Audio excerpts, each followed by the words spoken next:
Good morning, everybody. Good morning to you all. So, welcome to our Panskura Banamali College. Welcome to you all to our Teachers Training Department.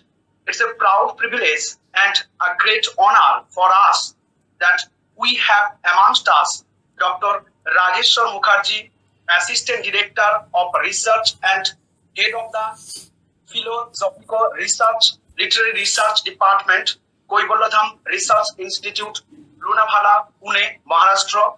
We have amongst us Mrs. Sharbani Upadhyay. She is the architect by profession from Karnataka, and she is also the Meditation Guide, Academy of Research for Cultivation of India, of Indian Sciences, ARCIS, Kolkata, West Bengal. And we have also amongst us Mr. Gautam Bose, Assistant Teacher and Yoga Trainer, Shamsundarpur Patna High School, Shamsundarpur, Purba, Medinipur, West Bengal.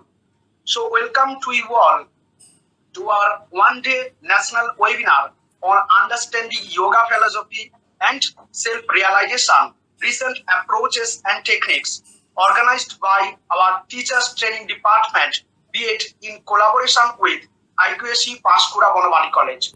So we are going to start our program with due permission from our Honorable Principal Sir and IQAC Coordinator Dr. Nirmalla Sir. Sir, may I begin our program? Sure.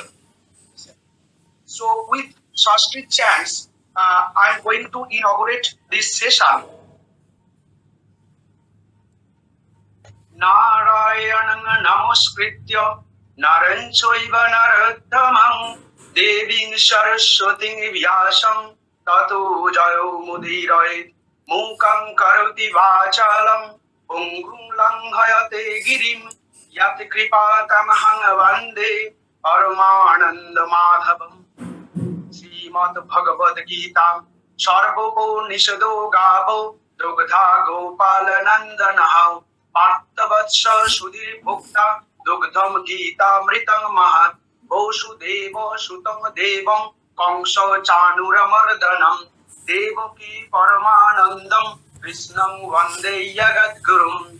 Sri Bhagavan Uvacham Karmanne Vadika Raste Ma Phaleshu Kadachano Ma Karma Phalo Hetur Bhuma Esangasta Karmani Apuriyo Mana Machala Pradishtam Samudra Mapa Pravishanti Yatavat Tatavat Kamayam Pravishanti Sarve Sasanti Maknoti no Kamo Kami Yada Hi Dharmasya Glani Bhavati Bharata Abhutyanam Adharmasya Tadatmanam Srijam Maham Purittanaya Sadhunam Vinasaya Chaduskrimam Dharma Samsthapanarthaya Sambhavami Yoge Yoge Ye Yatamang Prapadyante Tangstatoiva Bhajam Maham Mam Vartanu Vartante Manuswa Partha Sarvashaha Uddharet Atmanam Natmanam Vavasadaet Atmoivo Hatmana Bandhu Atmoivo Ripuratmanaha Anannas Chintayanto Man Ye Yana Parvipasate Desam Nitya Vihuktanam Yogakshamam Vahamyam Yat Karosi Yedat Snasi Joddusi Jodachitot Yat Karosusi Kunteo Tat Kurusha Modarpanam Manmo Bhagavat Bhakto Madhya Jiman Namaskuru Mami Bhushyosi Satyante Prati Yare Pridoshe Sarvadharman Purityachyo Mamekam Sharanam Braja Aham Tvam Sarva Papetku Moksto Yeshami Ma Sujamam Om Tat Sat.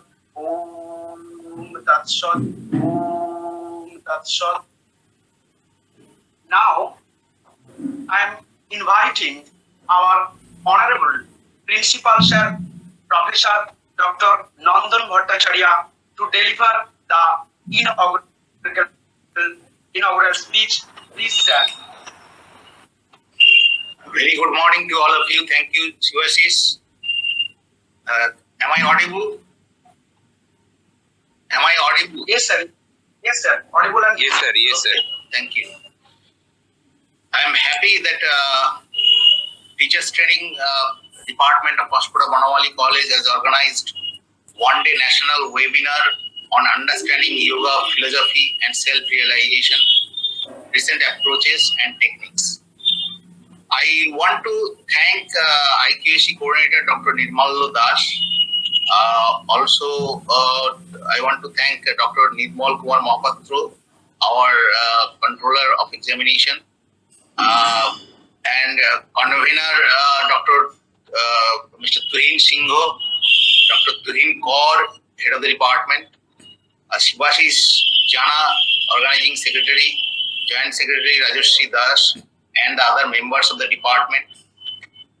I am honored to welcome our prestigious dignitaries, and I extend a warm welcome to them. Dr. Rajeshwar Mukherjee, Ms. Sharbani Upadhyay, and Mr. Gautam Bose. We are really graced by their presence on this event that makes the day more memorable and golden. I shall fall short of words if I try and attempt to address their contributions to their field of work. Now, before going to details, what is the history of International Yoga Day? Yoga is believed to have originated in India thousands of years ago. Also finds mention in ancient mythological books like the Rig Veda. On 27 September 2014, Prime Minister Narendra Modi, during his speech at the United Nations General Assembly, proposed the idea of practicing Yoga Day. In his speech, Mr. Modi termed yoga as an invaluable gift of India's ancient tradition and highlighted the importance of yoga for maintaining harmony between man and nature.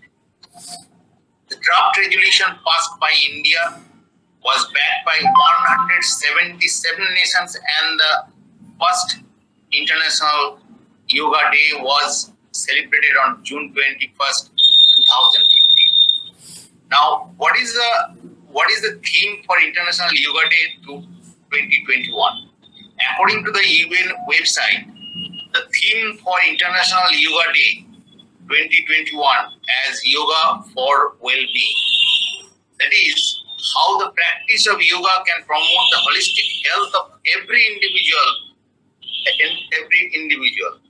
With the COVID-19 pandemic exacerbating psychological suffering and also mental health problems, many people have been embracing yoga to stay healthy and to fight isolation and, importantly, depression. The World Health Organization has also asked its member states to practice yoga and has included it in its Global Action Plan for Physical Activity 2018 to 30. What is the significance of Yoga Day? Yoga Day is celebrated across the globe to highlight the importance of yoga and how it has been beneficial in keeping the body and mind in sound health. Considered as a holistic approach and targeting the different systems of the body and the mind, yoga renews the mind with confidence. It calms the mind and improves concentration and patience. Practicing asanas and pranayama regulates the purification of the internal system of the organs. The energy generated in the body through these physical exercises is then channeled into meditation for peace, stability, and calm. Yoga means addition. Addition of energy, addition of strength, and addition of beauty to body, mind, and soul. You cannot always control what goes on outside, but you can always control what goes on inside.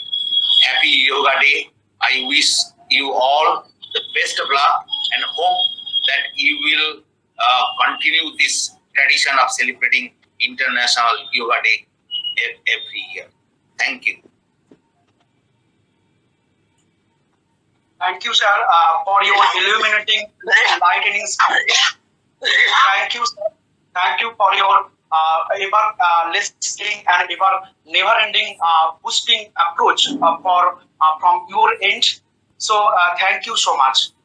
Actually, from the time immemorial, the educationists, the psychologists, the religious teachers, the religious preachers, the religious teachers, the yoga therapists and the psychotherapists all are trying their level best to have a kind of new approach that how to get our body, how to get our mind activated, boosted, and enlightened. So actually, in now we are living in the era of science. Our life is making mechanically in the thick tin and bustle and smoke in a city. We have no time to stand and stare. We have so many types of problems. We have our physical exhaustion, we have our mental inharmony, we have our spiritual ignorance. So how to just solve all those problems and how we can live peace and harmony and also energize our body and activate our mind and also promote our spiritual powers, and that is called our power, that is we can call about our will force. So thank you, sir. Thank you for your enlightening speech. Now I am inviting our honorable IQAC coordinator, sir, Dr. Nirmallo Das, sir, to enlighten us with his valuable speech. Sir, please. Thank you, Sivasis. Welcome you all to the one-day national webinar on understanding yoga philosophy and self-realization, recent approaches and techniques, organized by Teachers Training Department in collaboration with IQAC, Panskura Banamali College. So first of all, we are grateful to our principal, Sir Professor Nandan Bhattacharya, for allowing us to celebrate this day in our college through all Google Meet. And we all thankful to our members, Dr. Tuhin Kaur, Member Secretary, Academic Council, Dr. Mal Kumar Mohapatra, Controller of Examination, Dr. Batsha Gho, Finance Officer and Head of Physical Education and Sports Science Department of our college. And we also thankful to Dr. Rajeshwar Mukherjee, Assistant Director of Research, Kaivalya Research Institute, Pune, Maharashtra, Miss Shravani Upadhyay, Meditation Guide, Academy of Research of Cultivation of Indian Science, West Bengal, Mr. Gautam Bose, Assistant Teacher and Yoga Trainer, Shamsundarpur Patna High School. And we also thankful to the organizers, on behalf of organizers, Dr. Mr. Tuhin Singho, Bijali Madam, Anushri Madam, and other faculty members of Teachers Training Department. And also we are thankful to the participants of different departments of our students of our college. We all know the 21st June is celebrated as International Day of Yoga from 2015. And this was first proposed by our Prime Minister, Mr. Narendra Modi, in the United Nations General Assembly meeting. Hello? Hello? Am I audible? Yes, you are audible. Okay. In 2014 and from 2015 onward, 21st June was celebrated as the International Day of Yoga. And now, as our principal sir also told us that now 177 nations are celebrating and also take initiatives to promote this program, International Yoga Day. Now, in just 7 or 8 days before, United Nations once they published one issue that a growing trend of people around the world embracing yoga to stay healthy and rejuvenated and to fight social isolation.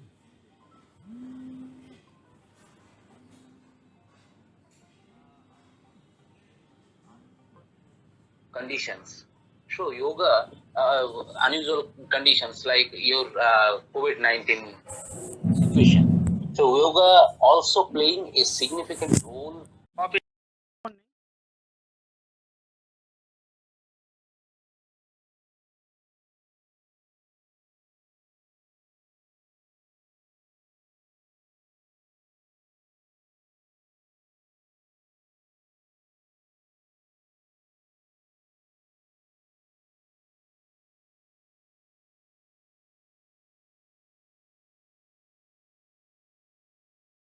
International Yoga Day 2021.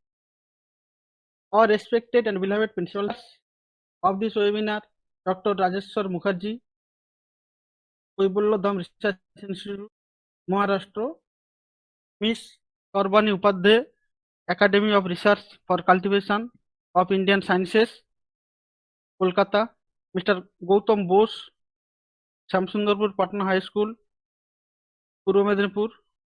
I convey my sincere thanks and gratitude to them. I also convey my sincere thanks to Dr. Nirmala Das, Coordinator, IQAC of this college, Dr. Tuhin Kumar Kaur, Member Secretary, Academic Council of this college, Dr. Badsha Ghosh, Accounts Officer of this college, also Head, Department of Physical Education and Sports Science of this college, and other colleagues and friends of our college, especially the colleagues of Department of B.Ed. I also convey my heartiest congratulations to all the participants on the eve of International Yoga Day 2021. International Yoga Day is celebrated on 21st June every year. This day was internationally recognized by the United Nations General Assembly on 11th December 2014.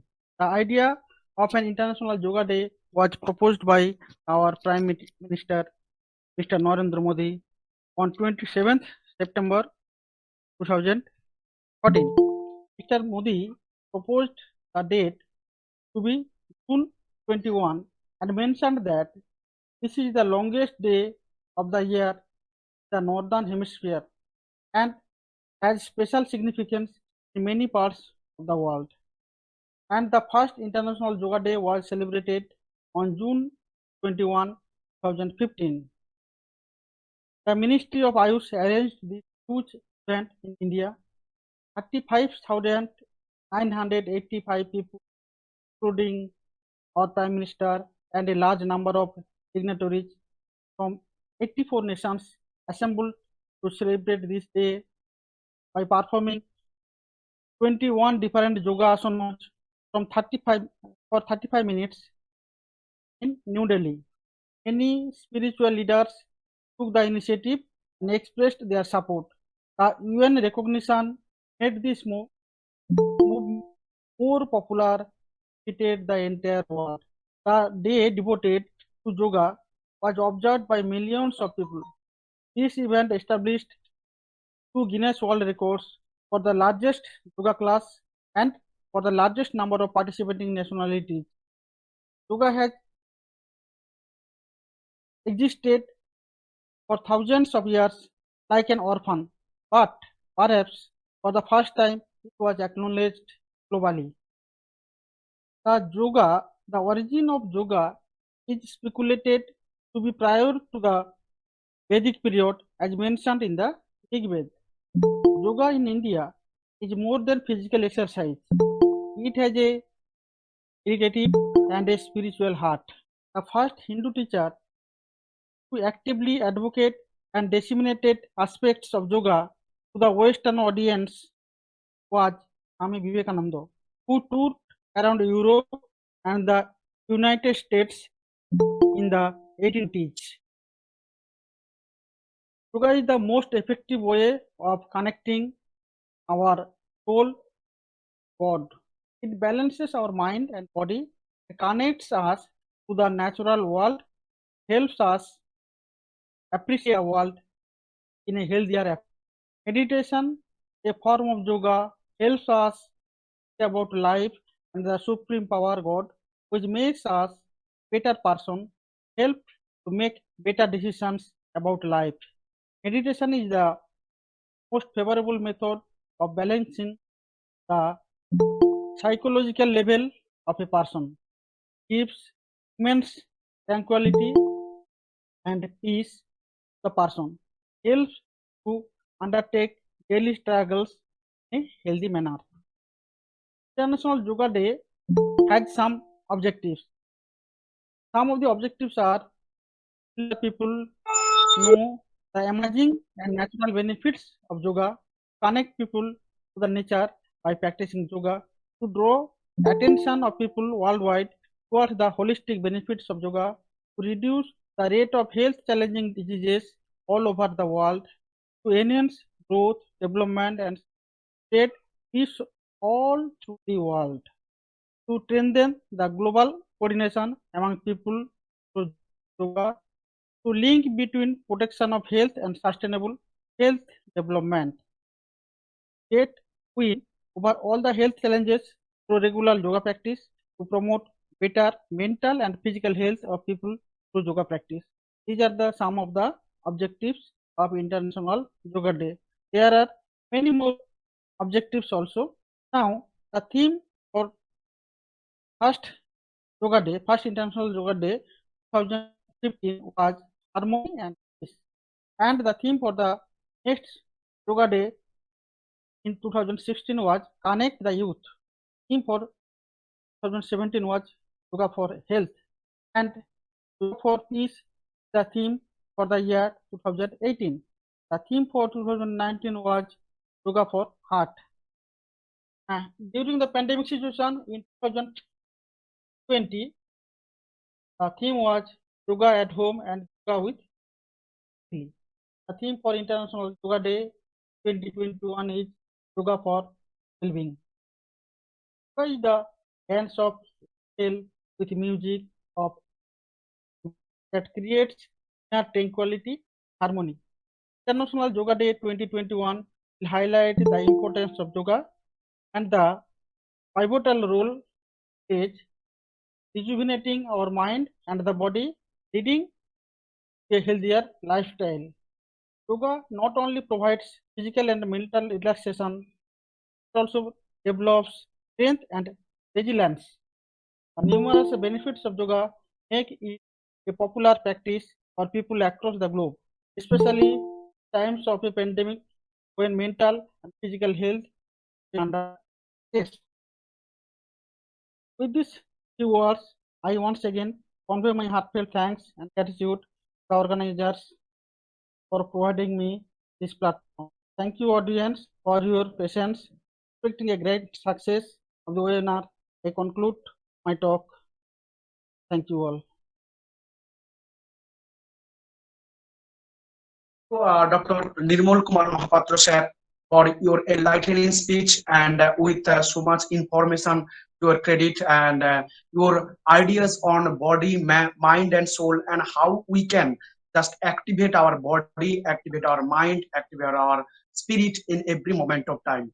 Actually, we are always busy. We are always running in a kind of busy schedule. So we have no time to stand and stare. We have, if any kind of problem, we go to the doctor. Have any kind of problem, we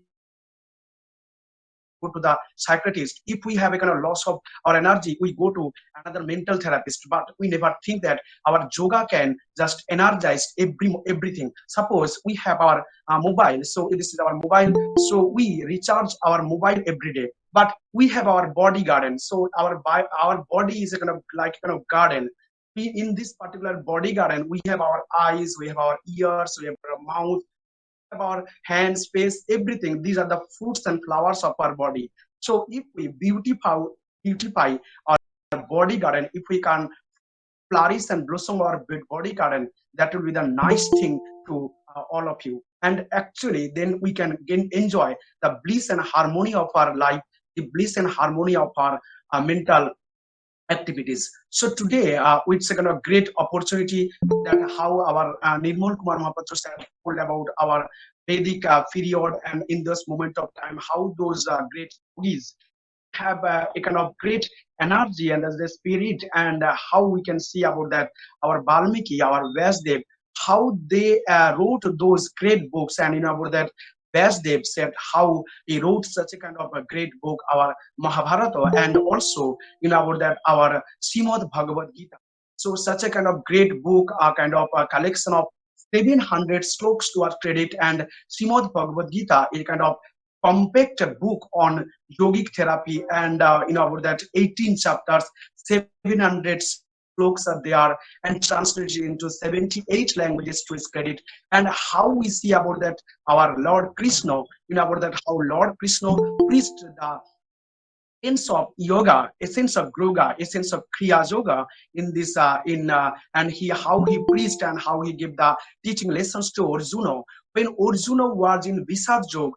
And at that moment of time, how our Krishna just gave all those lessons, all those notes, and how we can activate our body, how we can just energize our mind, and how we can get the supreme power consciousness to our credit. So when in 11th chapter, when about that Vishwarupa Darshanam, that how he when in Vishwarupa Darshanam, when Arjuna gets such a kind of Vishwarup ideas, then how Arjuna uttered in a spontaneous manner that Pushwami Devangstava Deva Dehe Parvangstata Bhuta Vishesha Sangha Brahmanamisam Kamalasanas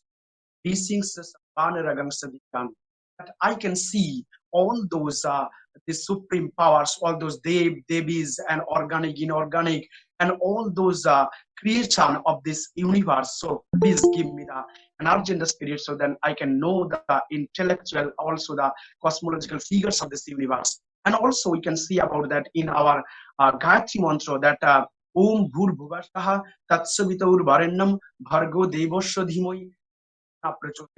That means that, oh, you are the source of this physical, you are the source of this psychological, you are the source of this spiritual world. So please give me the intellectuality so that I can know all the cosmological figures of this universe without any kind of problem. So now today, kind of great day for our yoga and International Yoga Day. So thank you, Dr. Nirmal Kumar Mahapatra sir, for your inspiring notes. Thank you. Now I'm inviting our speakers. I think that whether Twin sir, whether our Rajesh sir has joined.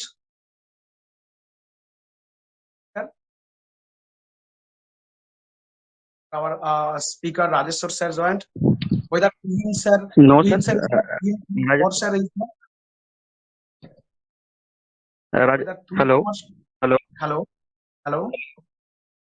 Rajesh sir, not joining till.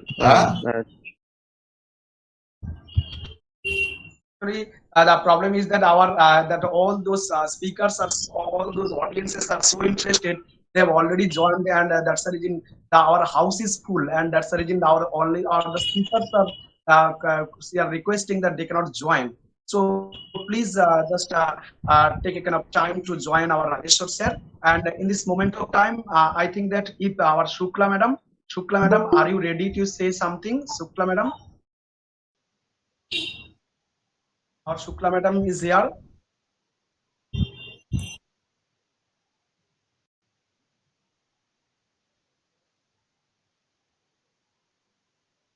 Madam? Yes, sir. Yes, sir. Okay. Yeah, I'm now requesting our Shukla madam, our Mrs. Shukla Roy. She is from our chemistry subject, and she is very talented and very interested in yoga. So I'm inviting to say a few words on yoga. So please, ma'am. Thank you, sir. Thank you very much. And আজকে আমি বাংলাতেই বলছি, most of the students আমাদের এখানে মানে বাংলা থেকে আছে, বলতে গেলে আমাদের ডিপার্টমেন্টের স্টুডেন্টরা এখানে বেশিরভাগই রয়েছে। তো আজকে ইন্টারন্যাশনাল যোগা ডে। তো বর্তমান যে সিচুয়েশনের মধ্যে দিয়ে আমরা যাচ্ছি, আমরা প্রতি মুহূর্তেই এই যোগের ইম্পর্টেন্সটা কিন্তু উপলব্ধি করতে পারছি। এই যে আমাদের প্যান্ডেমিকের এই সিচুয়েশনটাকে প্রতিহত করার যে উপায়গুলো, তো প্রতি মুহূর্তে আমরা যে যে ডিফিকাল্টিস গুলো ফেস করছি, একমাত্র এখন উপায় আমাদের কাছে হয়ে দাঁড়িয়েছে এই যোগ অভ্যাস। প্রতিদিনের আমাদের ডেইলি রুটিনে আমরা যদি এই যোগ অভ্যাসটাকে রাখতে পারি, তাহলে আমরা অনেকটাই নিজেকে বিপদমুক্ত রাখতে পারবো।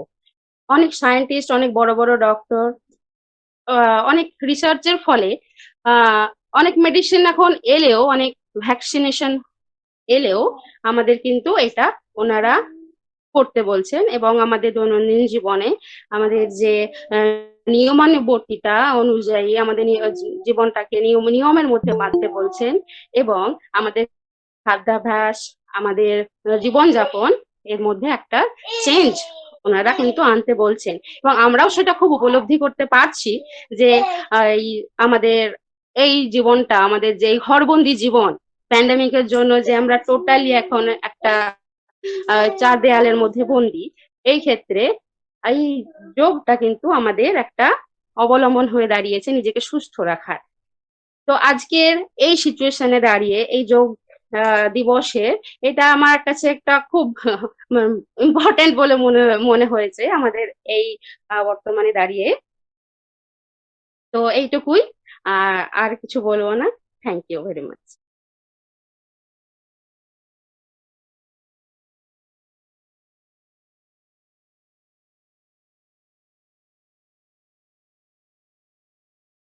Thank you, our Shukla madam, for your enlightening speech. And really, in this pandemic situation, actually, I can share from my own experience also that. Shibashish Yes, Chitralekha Inamdar তাকে বলো যে Chitroleka, please stop share. Yes, stop. Thank you. Okay. Actually, in this pandemic situation, so this is actually really, our Shuklaman has pointed out so nicely that in this pandemic situation, so it is a kind of time how we can pass such a kind of time with particularly yoga therapy and psychotherapy. And actually, we can say also that actually that when we are doing our pranayam, unulom, bilom, and all those pranayams are really touching, and so that we can also enjoy the bliss and harmony about our Sarvikalpa Samadhi and also our Nirvikalpa Samadhi. And about that Patanjali is a pioneering figure in the field of our Ashtangic yoga, that Yamo, Niyamo, Asana, Pranayama, Pratyahara, Dharana, Dhyan, Samadhi. So with this eightfold path, how he said about, how he highlighted about all those things. Actually, what a kind of idea I can share about that. Most of the times in the Western countries, they have just got hold about this yoga, which is particularly originated from our India. But they are totally, they are very scientific minded. They are also going to do such thing. So it's very interesting, and it's very great opportunity to have with us our Dr. Rajeshwar Mukherjee sir. And actually, Dr. Rajeshwar Mukherjee was a kind of pioneering figure, and every moment of time he is practicing so many things. So I think that our Dr. Rajeshwar Mukherjee can highlighted so many issues and spoke and enlighten us. Dr. Rajeshwar Mukherjee is the Assistant Director of Research and Head of the Philosophico-Literary Research Department, Koibollodham Research Institute, Lonavala. He has completed his PhD in the interdisciplinary areas of science and Indian philosophy. He has worked at the School of Indian Heritage, Ramakrishna Mission, Vivekananda University, before joining the current position. And he has authored 6 books and 15 national and international research articles to his credit. So I am inviting our honorable speaker, distinguished speaker, Dr. Rajeshwar Mukherjee, to deliver his valuable speech on self-realization, a journey, the abode of infinite bliss. Self-realization, when we are going to organize such a kind of webinar, I am thinking about that what should be the title. So really, so a kind of self-realization, so know ourselves. Self-realization in Bengali, Atto Upolabdhi, that how we can just realize our body, how we can realize our mind, and how we can realize our soul, that is our spirit in the true sense of the term. show and how we can create our energy and the spirit from the inmost core of our heart, and so that we can get so many tasks without any kind of problem. So inviting our honorable speaker, Dr. Rajeshwar Mukherjee. So, sir, please. এটা কি সবাই কি মুখ বন্ধ করেই থাকবে নাকি? Mute তো করাই আছে। আচ্ছা, না মিউট করা নয়, সবাই যে মানে কারোর মুখই দেখছি না তো সেই জন্য বললাম। ঠিক আছে, দু একজন, a few of you can open your videos. It becomes convenient for us if we can see some of the faces. Otherwise, talking before a dumb terminal is very difficult. Namaskar. We start with the traditional Shanti Mantra, Vedic Shanti Mantra. Om Yashandasam Rishabho Vishwarupa Chando Bhyadam Mritat Sambhabhuva Same Indro Medhayas Pranatu Amritasya Devadharano Bhuyasam Shariram Me Vicharshanam Juhame Madhumattama Karnabhyam Bhuri Visravam Brahmano Koshosi Medhaya Pihita Rudang Me Gopaya Om Shanti Shanti Shanti.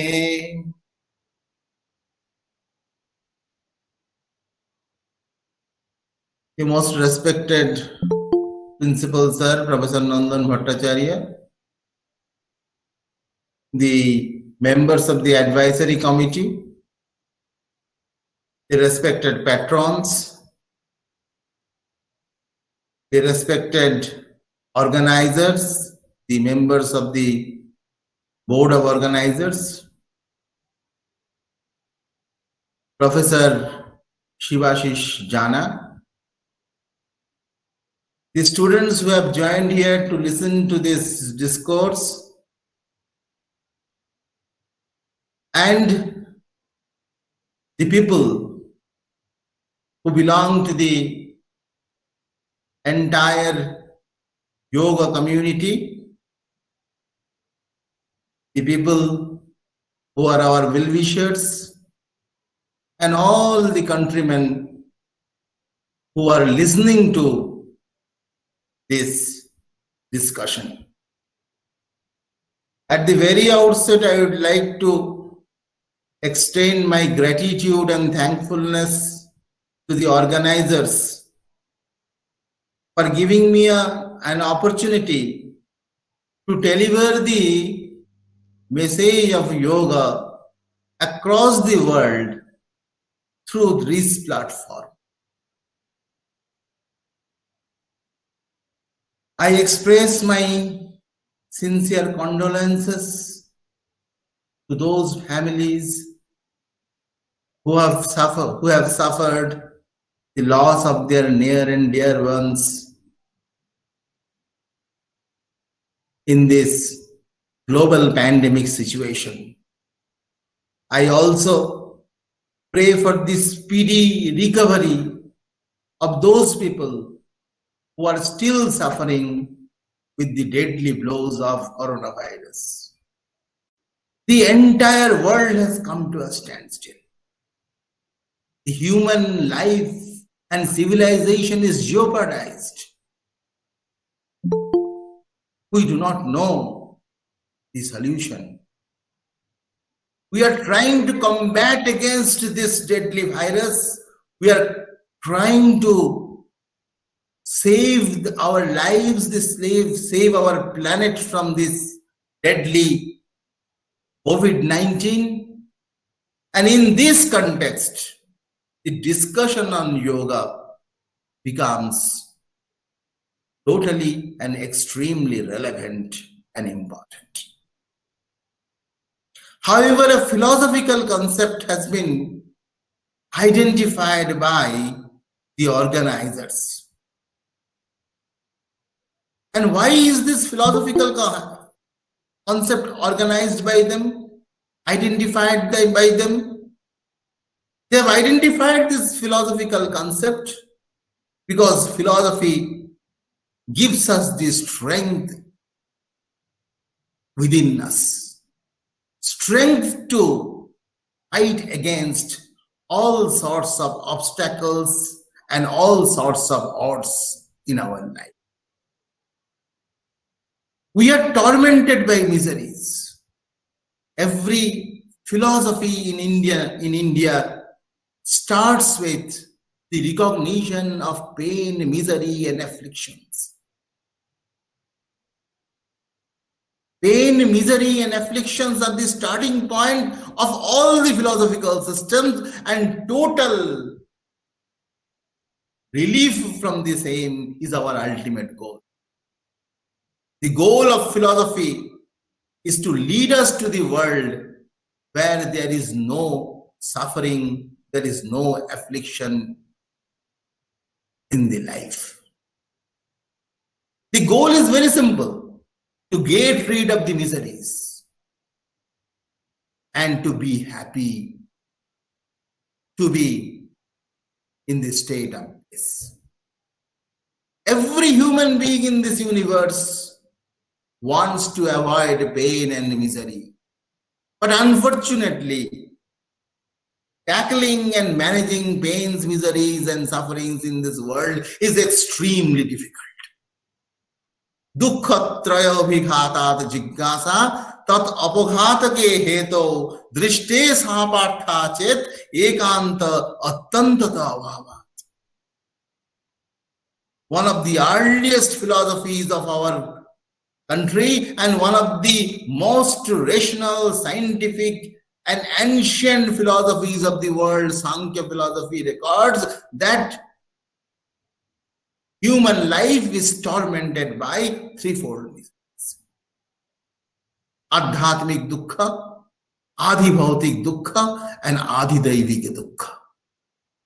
And Adhyatmik dukkha, what do we mean by this Adhyatmika dukkha? Adhyatmika does not mean, of course, spiritual misery. There cannot be any spiritual misery. Adhyatmika means sharirang manasancha. That is something which is related to body and mind. All the afflictions in this world are reduced to this affliction of body and mind that is called Adhyatmika. The other two dukkhas, the other two afflictions are Adhibhautik and Adhidaivika. Adhibhautika means the afflictions which we experience due to external agencies. So ultimately that will be reduced to again Adhyatmika, or what we mean, the physical and mental afflictions, mental sufferings, physical sufferings.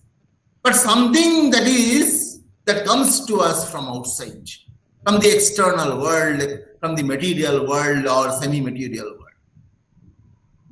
The third type of misery is called Adhidaivika dukkha, which means that it is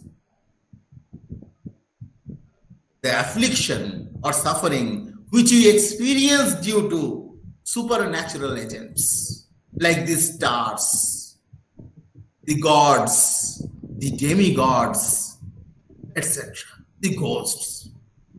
So ultimately, human life is tormented by three types of miseries, and we are always trying to find out some means by which these miseries can be deleted from our lives.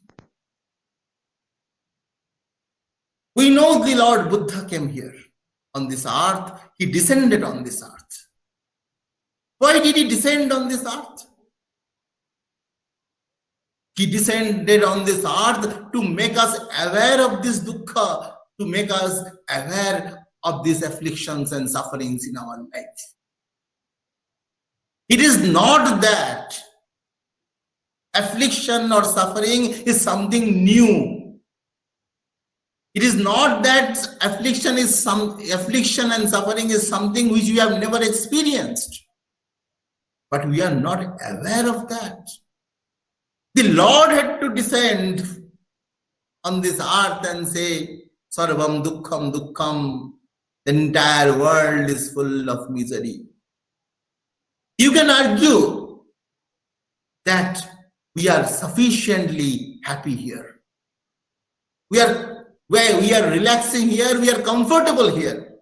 Yes, I agree that you are comfortable, but you cannot be comfortable for a long time. And if you are comfortable for a long time, you cannot be comfortable for all the time. And therefore, dukkha or suffering is inevitable in our life, and we must know the techniques to combat against this sufferings, to get rid of these sufferings permanently and totally. Dukkha traya bhighata jigyasa tat apagata ke heto drishte sapartha chet ekanta tantata bhava. Jigyasa, the word jigyasa, jnatum ichha jigyasa. That means that is our urge to know is called jigyasa. Why there is jigyasa? Why there is an inquiry? If there is sorrow, if there is a misery in our life, then we should try to find out the ways by which the miseries are deleted, by which the miseries are deleted dispelled from our life. Instead of that, the philosophy says that there is a dukkha, there is an inquiry. There is an inquiry within us. Why there is an inquiry? There is an inquiry because the available means to combat against the afflictions and miseries are either insufficient or impermanent. The vaccines are useful, but can they combat against the coronavirus permanently? So there is an inquiry, and therefore we are researching, we are into the researches so that something we can discover so that the coronavirus can be deleted from our life, can be dispelled from human civilization. So why did I start with this concept of dukkha? Because dukkha is inevitable. The Lord said that there is a dukkha in our life. He has recognized dukkha and he wanted us to be aware of this dukkha, to be aware of this affliction. Why? The topic is self-realization. And why are we so much worried about dukkha?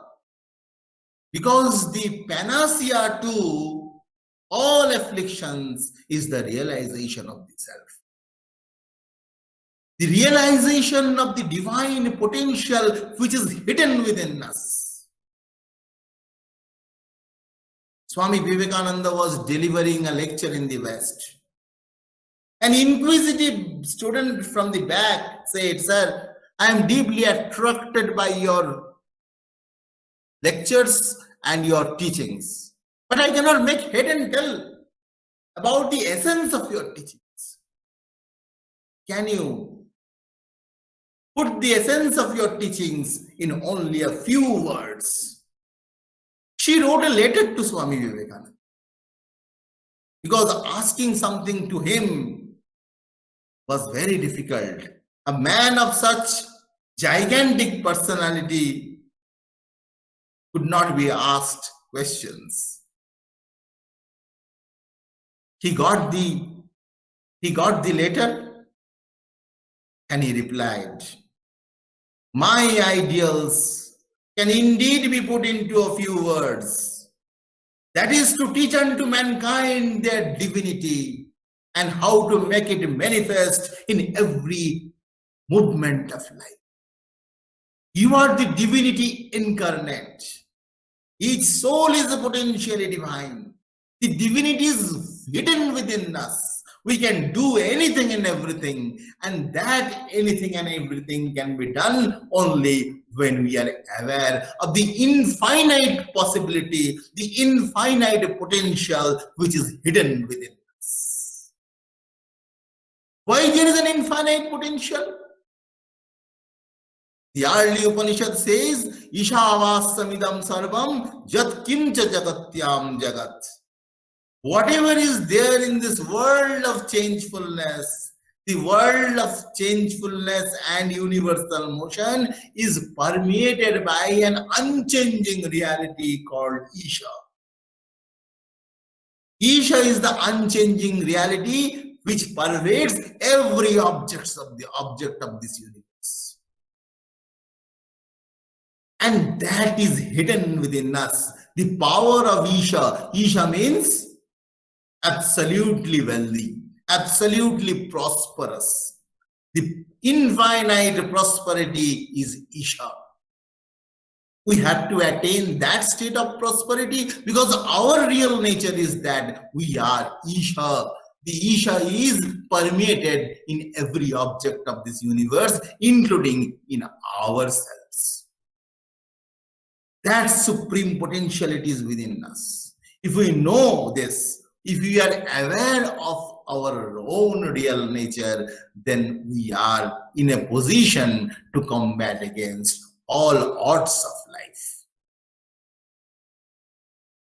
Every attempt to realize one's own self is due to the recognition of pain and misery.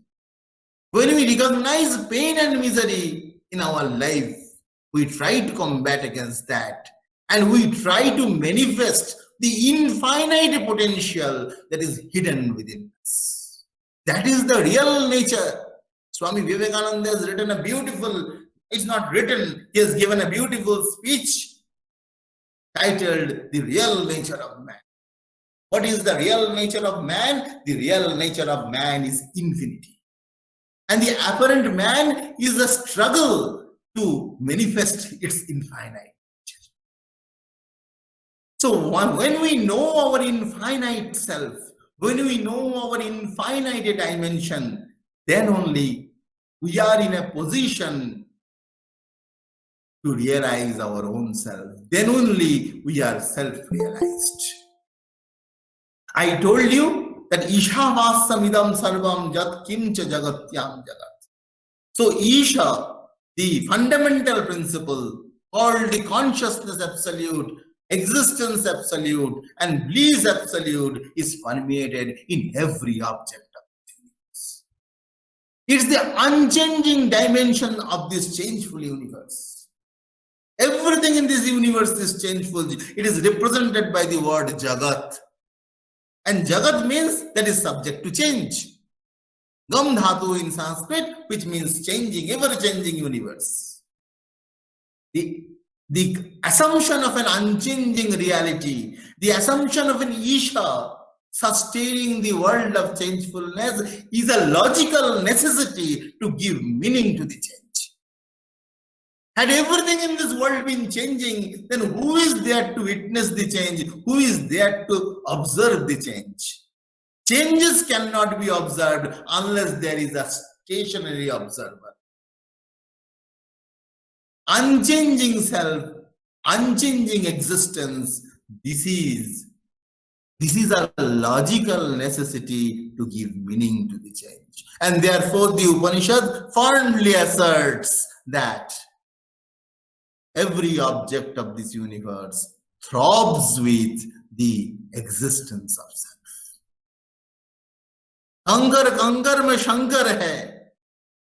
The Indian tradition believes that every object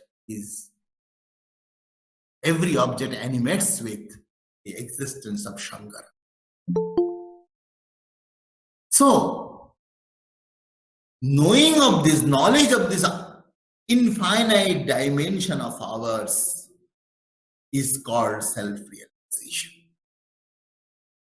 And it is a journey to the world of infinite bliss.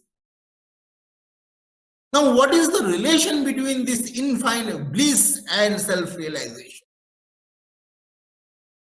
These are all philosophical questions, and that can be understood with some simple examples, giving little thoughts to it. It's not very hard. It's very simple but profound. Truth is always simple, but truth is profound. Very few people understand truth, but it is very simple. You see Omkara, how simple it is. Difficult to understand, but very simple. So what is the relation between this self and what is an infinite place? The self has been described in our scriptures as Sat Chit Ananda or Satyam Jnanam Anantam. So we can think that the self of ours, the self which is the Lord of the universe, has threefold attributes. One is existence, second is consciousness, and the third is bliss. Of course, it is not, because the ultimate reality is beyond duality. You cannot even assign names, you cannot even give name to that.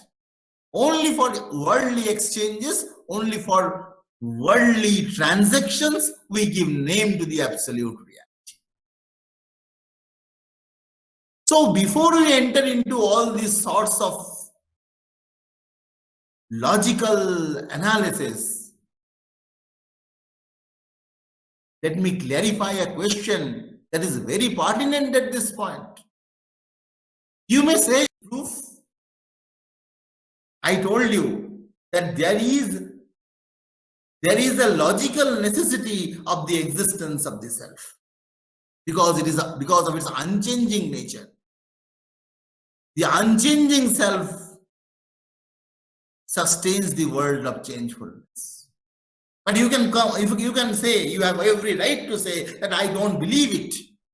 I don't believe that there is a self. I am a non-believer. Am I I audible? don't believe in the self. Can you justify? Yes. I say yes. Course for the I largest can yoga justify. class, yoga for living. When you deny yourself, when you deny the existence of self, then what happens? A question is raised. Tranquility, harmony. International Yoga Day Who is 2021 denying the self? highlight the importance of You say, yoga I deny and it. the You come with the pivotal answer, role I deny it. I have all the right to deny regulating our that there is mind a self. and the I said, then who is denying it? I deny. Again, one self comes. So that self needs to be denied. So then I ask you, that who is the self which denies the self? I deny it. So you will land in an infinite regress. In your attempt to refute the existence of self, in your attempt to deny the existence of self, you will land in infinite regress, which is a logical inconsistency. Therefore, there is a self. Shankara says, Yohi nirakarta tassaiva atmatvat. One who denies the self, himself establishes the existence of the self. So that self is to be known. That self is to be realized. And realizing this self, what we can do, we can get rid of all the miseries and suffering. What is the nature of the self? The nature of the self is Sat Chit Ananda. Sat means absolute existence. Chit means absolute consciousness. And Ananda means absolute bliss. The Upanishads, if we refer to the Katha Upanishad, we see when Nachiketa, an inquisitive, and curious little boy reaches the abode of death and meets the Yama, meets the Lord of Death, who is the knower of reality, and he asks questions about the life after death. Yama, the knower of reality, the great teacher, teaches him about the nature of the self.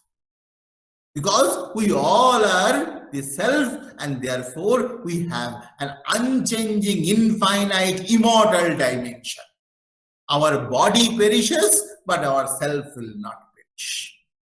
Our soul will never die. Na hannate hannavane sharire digita puts that your body perishes, but the self does not perish. So that is the self, and knowing the mystery of the self, one can know the entire life, and one can be in a position to get rid of all the sufferings from one's life. So when this question was asked, that what is this self? He says, Om iti etat. It is the Omkara which is called the self. It is the Omkara, nothing than the Omkara. That means Omkara, it's a word, it's a sound simply. But sound is always associated with vibration, and therefore we say the primordial vibration is Omkara, and that is the absolute.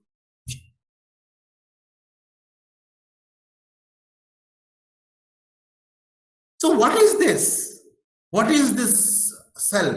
It is the primordial vibration which has given rise to this universe of names and forms. It has not only given rise to this universe of names and forms, it is permeated in every object of this universe. It pervades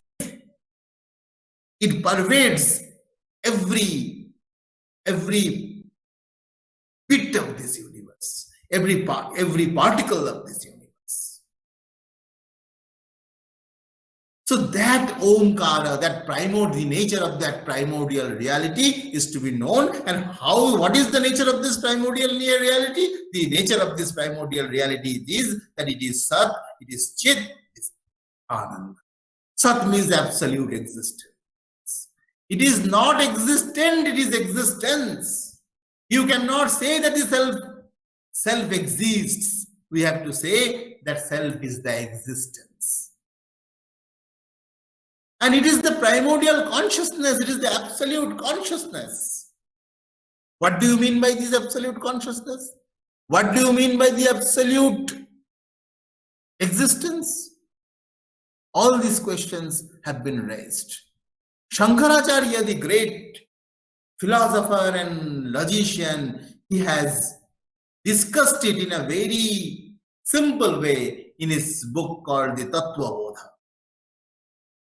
There he asks the question that Sat Kim, what is the nature of this of Sat? What do we mean by Sat? The book runs as a dialogue, the book runs in form of question and answers, like a notebook, although it's not a notebook, but it runs in form of question and answers. He raises the question, he only answers. Sat Kim, what is the nature of absolute existence? The answer is Chit Swarupa. Sat Kim, Chit Swarupa. Very confusing answer. What is the nature of absolute existence? The nature of absolute existence is absolute consciousness. Then what is the nature of absolute consciousness? Chit Kim, Ananda Swarupaha. It is of the nature of absolute bliss. So what is the nature of absolute existence? It is of the nature of absolute consciousness, and absolute consciousness is of the nature of absolute bliss. Therefore, it is not absolute existence plus absolute consciousness plus absolute bliss. It is absolute existence which is equal to absolute consciousness, which is equal to absolute bliss. So ultimate goal is the bliss, and bliss is the infinity. Satyam Jnanam Anantam Brahma. Satyam can be mapped with Sat.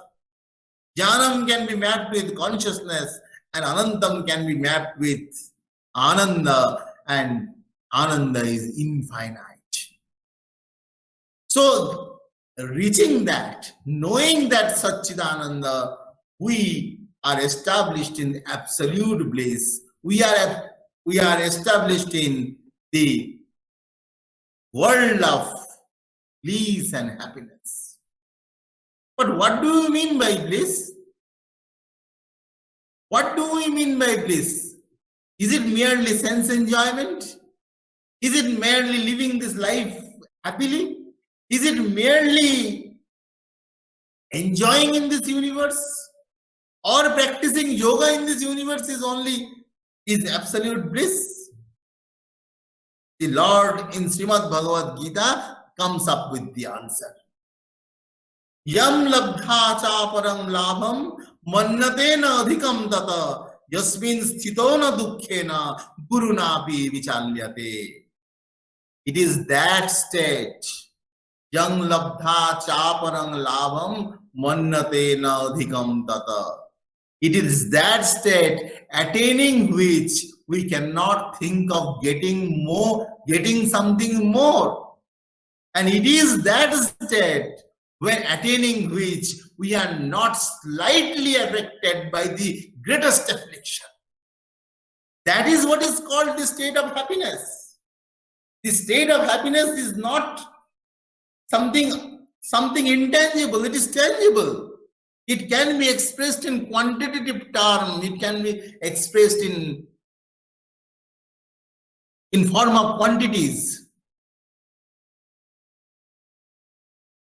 So, what is that state? It is that state attaining which you are not, or we are not disturbed by, we are not perturbed by the greatest affliction. Greatest affliction cannot disturb us because we have reached the state of peace. We have known our own self. Knowing this Satchidananda, knowing this absolute reality, knowing this absolute bliss is the goal of our life, because only through this we can get rid of sufferings from our life. Shokam tarati atmavit. Shokam tarati atmavit. The knower of reality transcends grief. That is the purpose. A very effective and good way to get rid of the misery is to know one's own self, and that is called self-realization. So this is the theory, this is the goal, and this has to be attained. How do you attain this? Atmavare drashtavya, srotavya, mantavya, nididhyasitavya. This is of the nature of your individual self, which is the Lord of the universe, which is the Supreme Self. There is no difference between the individual self and the Supreme Self. It is one without a second. We are not aware of our divine nature. We are not aware of our highest dimension, unchanging dimension, because of ignorance. We have to dispel ignorance from our life, and we will be aware of our real nature. Knowing our real nature, we can transcend grief, we can transcend misery from our life. But how is yoga related to it? This is a very important question, because yoga is the technique, the technology to know the science of reality. There is an authentic compendium on yoga which is called Srimad Bhagavad Gita. And Srimad Bhagavad Gita is at the same time Brahma Vidya and Yoga Shastra. It is Brahma Vidya and Yoga Shastra. Brahma Vidya is the science of the self, the science of reality, and Yoga Shastra means it is the technology to know the science. So you know the science of reality through the process which is called Yoga Shastra, or simply to put it is yoga. How do we practice yoga? How do we attain the highest state of realization through yoga? How can we reach the abode of eternal and infinite bliss by the practice of yoga? A very simple prescription has been given by Patanjali in his Yoga Sutra, where he says, Yoga chitta vritti nirodha tada drashtu swarupe avasthanam. Yoga is the cessation of the thought waves. When or where the seer, the consciousness abides in its own reality. When our mental modifications are arrested, when our mind and senses become tranquil, and our cognitive apparatus ceases to be a cognitive apparatus, ceases to bring information from the external world, we become inward and we adventure into the world of the self. So simple thing is train your mind. And when you train your mind, your mind will be free from all sorts of thought waves. Your mind will be free from mental modification. The mind will be free from all connections of the world. Then the observer, the consciousness, the self will be realized. The self will be awakened. You know, it's just like an internet connections, as I say, everywhere. Through internet connections, we are connected with the external world. Every time we are busy with the WhatsApp, we are busy with the Facebook, we are busy with sending mails, receiving mails. Every time we are busy with the external world, as it were, bombards information on us through this internet connectivity. Yet your internet connectivity lost. Due to heavy rainfall, there is no WhatsApp. What will you do? You will get ample time to devote on yourself. You have been so unselfish that you have been always interested in others. Please be a little selfish. Selfish means not to do something for the self, but to be aware of yourself. So when all these connections are gone, when these thought waves linking the mind with the external objects are deleted, are annihilated, then you are aware of your divine nature and you can manifest this divinity in every walk of your life. When you manifest your divinity in every walk of your life, then you have the capability to manage afflictions and sufferings efficiently. It is not that once your thought waves are arrested, immediately you have supreme realization. It is the stepping stone of the supreme realization. And these stepping stone, the first stepping stone to the realization is dukkha or vishada. It starts from Vishada. The Bhagavad Gita, the Srimad Bhagavad Gita starts with a yoga which is called Vishada Yoga.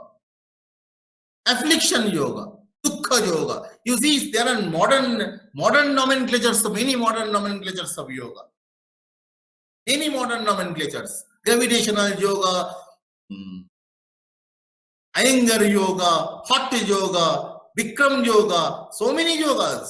The Lord said, do away with all those things. I have already invented one universal yoga that is called Dukkha Yoga. Each one of us is suffering from Dukkha and each one of us is yoga.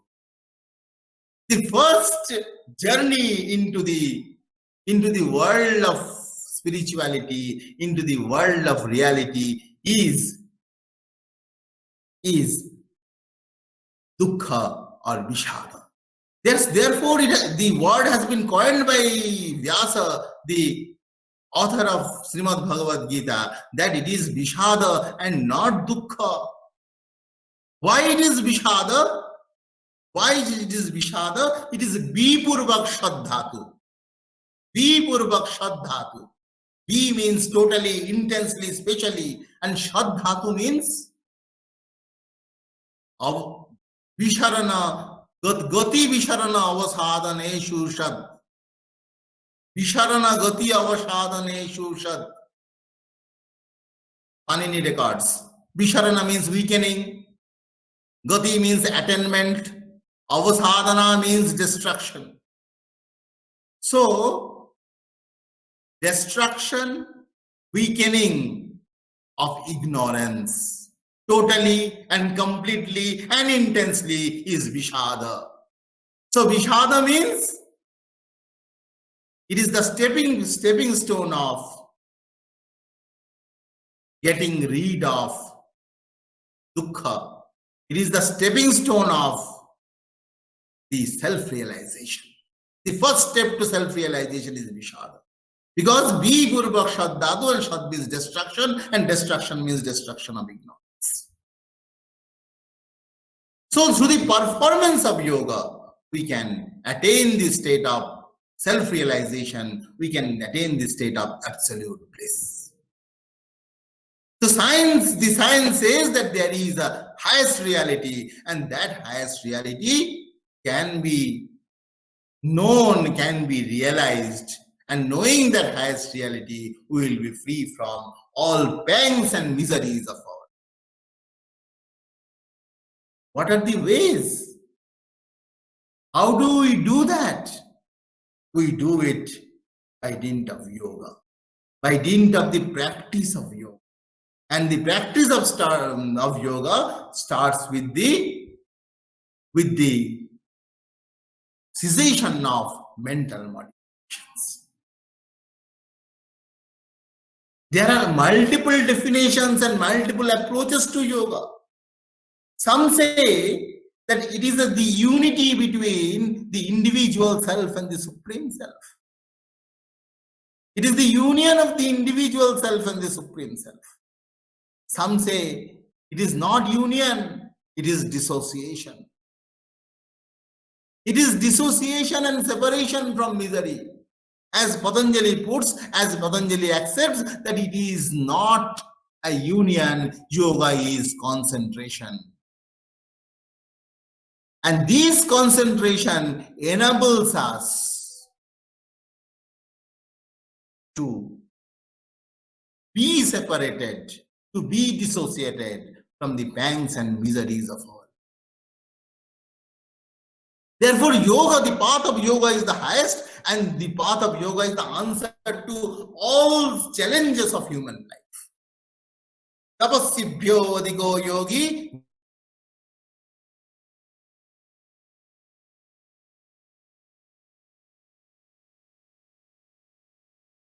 It is the pinnacle of existence. It is the highest state of existence. A yogi is superior to a worker. He is superior to a learned man. He is superior to an ascetic. It is the highest state of existence. You have to become a yogi. How many ways are there? Number of ways are there. How many? Innumerable. It's not that is authentic yoga, this is inauthentic yoga. If you consider Hatha yoga vis-a-vis the Hatha yoga, we can say both of these yogas can lead us to the final goal. Patanjali yoga is as authentic as any other system of yoga. Even the Bikram yoga or the new yoga which are going to come, which are going to be invented and declared and discovered, they are also equal in spirit with the ancient systems of yoga. Ye yathamam prapadyante tams tathaiva bhajamyaham mama vartmanu vartante manushya partha sarvasha. Whosoever comes to me through whatsoever form I reach him. All men are struggling through paths which in the end lead to me. And this me is the self. I am that self which is existent in every object of this. But through every path, through every way, you can reach the state of the awareness of yourself. And this is called Patanjali Yoga is authentic yoga.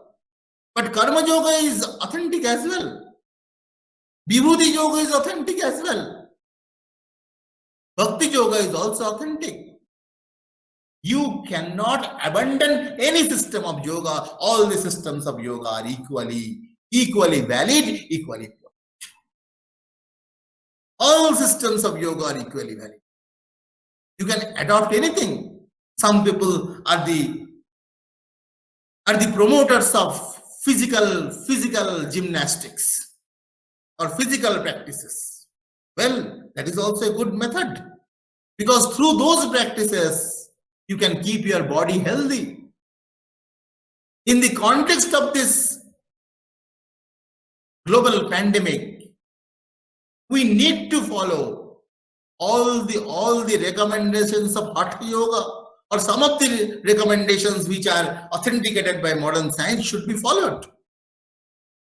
The pranayama, even it has been in my last lecture also I have said that there is a hospital in Mumbai, and none of the doctors of that hospital, big hospital, I don't remember the name, and none of the members of doctors of these hospitals have been infected by coronavirus.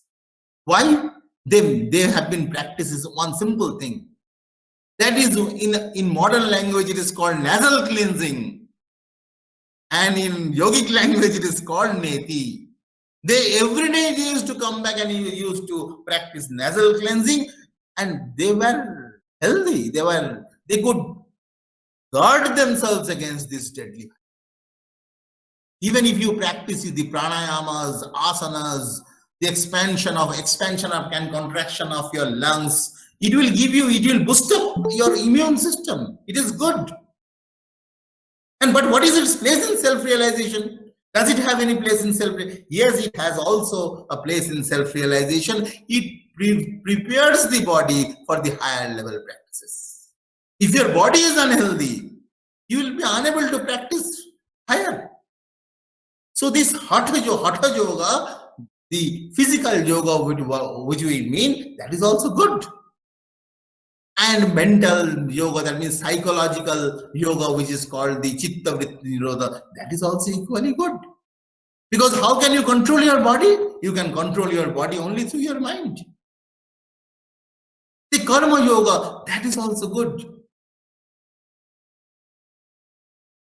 I humorously referred to a story in many of my lectures. It may be common, some of you must have heard it, that there was a professor of philosophy in a university. And the professor of philosophy in that university used to give good lectures, and after giving lectures, he used to encourage his students to make a write-up on what he has taught. So some boy comes and gives a write-up on what he has taught. He gives a patient reading and says, oh, it's correct. The next one comes with an opposite view, puts up in a write-up, he peruses it, and he says, oh, it's correct. Then the next one comes, he gives a very patient look and says, you are also correct. But the third one is opposed to the other two. So his wife, she was learned lady, she got very angry. She said, look, you have been indulging them. Somebody comes with some opinion, you say correct. Somebody comes with the opposite opinion, you say it is correct. And somebody comes with an opinion which is opposed to these two, you say you are correct. You have gone mad. He says you are also correct. Everything is valid. Everything is potent. As many faiths, so many paths. To quote Sri Ramakrishna Paramahamsa, Jato Math Tato Paths. All the paths lead to the supreme goal, and all the paths should be followed with the spirit of constant practice and renunciation. This is the essentials of yoga, constant practice. You have to practice constantly with a sense of renunciation. Does not mean you have to give up everything. Renunciation means in a concentrated way. Dissociating yourself from the distracting objects. This dissociation from distracting objects is called concentration. With the utmost concentration and practice, if you follow any path, it will lead to the highest state of self-realization. And you know, the first chapter of Srimad Bhagavad Gita starts with Vishada Yoga, the affliction yoga. And the last chapter is Moksha Yoga, the freedom yoga. You see, all radical terms has been used by him. Freedom yoga. Is there any yoga in the world in the contemporary times that is called freedom yoga? But the Lord long back has said there is a freedom yoga, and that starts with suffering yoga or dukkha. So this life is a journey from Vishada to Moksha. It is a journey from despondency to freedom and happiness and enlightenment. What will happen when you reach the state of enlightenment? When you are self-realized, what will happen?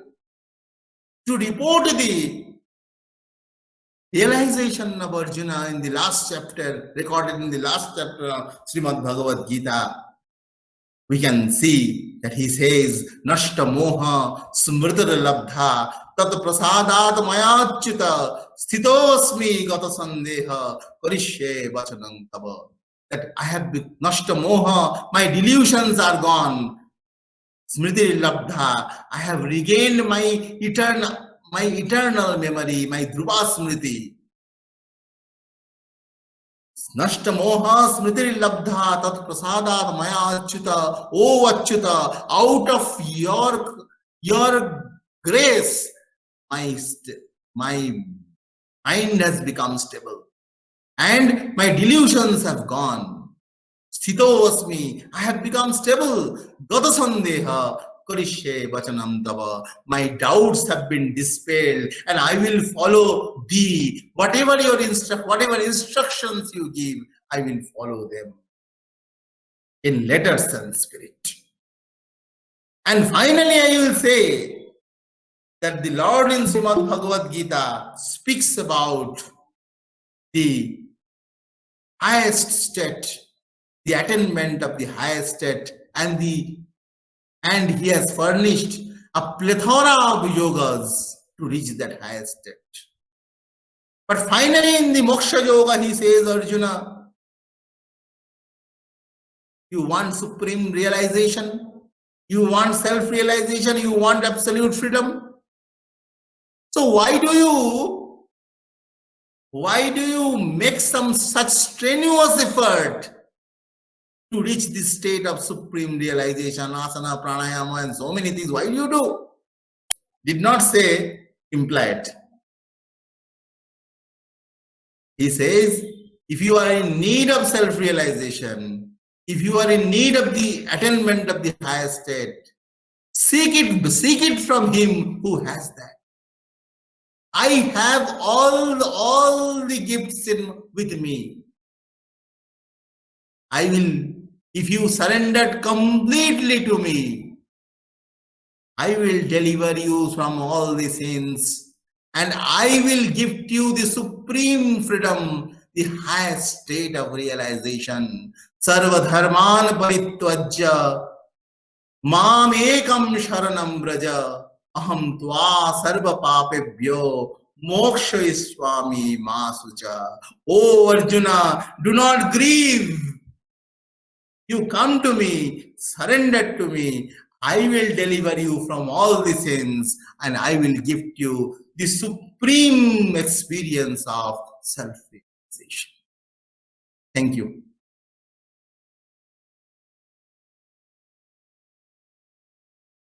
Thank you, Dr. Rajesh sir.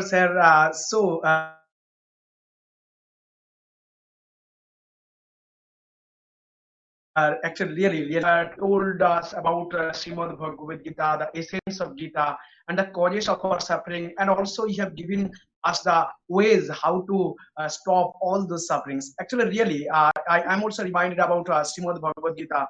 So actually, when Arjuna was upset not to fight against those relatives, so you feel about that. If Krishna for the first time told that, okay, you just think about Draupadi, how Draupadi was there, and how Dushasana just gave him such a kind of suffering, and then we as Arjuna, without any kind of moment of time, can start fighting. But our Krishna just with 700 lines, 700 sloks to give him the understanding why such things are happening. So dharmakshetre kurukshetre samovivadirasya mamopa pandavaschaiva kim kurva.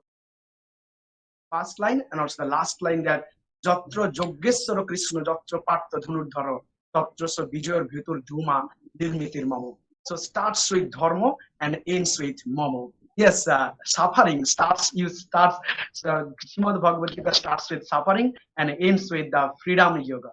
Right? Absolutely. And you also told about our Ishopanishad that Isha Vasyang Idam Sarvatrang Jat Kinchang Jagattang Jagat Tena Taktena Bhanjita Ma Gridha Kasasina. You are touched by your trending words. Really, thank you.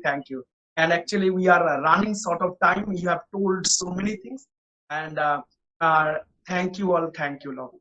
I think that you have given all those questions and all those answers also. So I think that all the audiences are spellbound. I think that we are running short of time. So if you have any kind of questions, the remaining questions will be answers once they have self-realization. Yeah, absolutely. Okay, so as we are running short of time, so I'm inviting our next speaker. Our next speaker is Mrs. Sharbani Upadhyaya from Karnataka. Actually,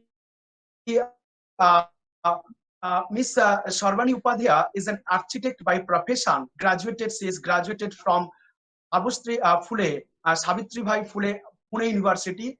She has the unusual experience by the glimpses of higher energies, and she had pursued a PG diploma in yoga education from Koivalladham Institute, Lonavala, and Pune. Her passion is to spread the wisdom and subtle practices of yoga, which brings about internal transformation in an individual, eventually in the society.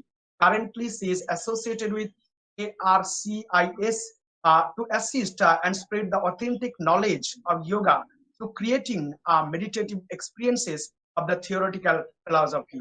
So now I'm inviting our Sharbani Upadhyaya Madam to deliver her lecture on what is meditation.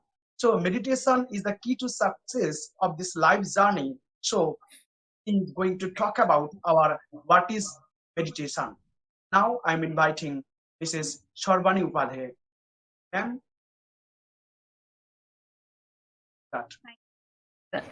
Namaste to all. Am I audible? Okay. Thank you for such kind words. So let's begin the session by reciting one Omkara followed by Shanti Path. Just sit erect, join our hands, Namaskar Mudra, and gently close your eyes. Inhale.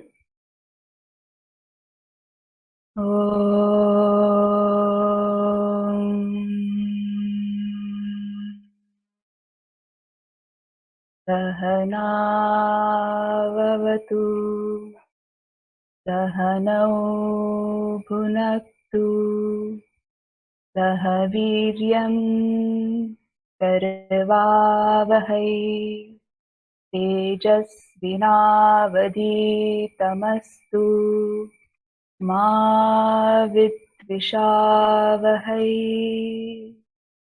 Om Shanti Shanti Shanti. Gently open your eyes. I take this opportunity to thank the faculty of Panskura Banamali College, the Teachers Training Department, for sharing such beautiful message regarding Yoga Day and its importance by the opening speakers. And I thank Dr. Rajeshwar sir for illuminating us through such sacred wisdom from our scriptures. So thank you for giving me this wonderful opportunity to share and spread the knowledge of yoga and its practices. Thank you all the participants for joining and showing so much of enthusiasm.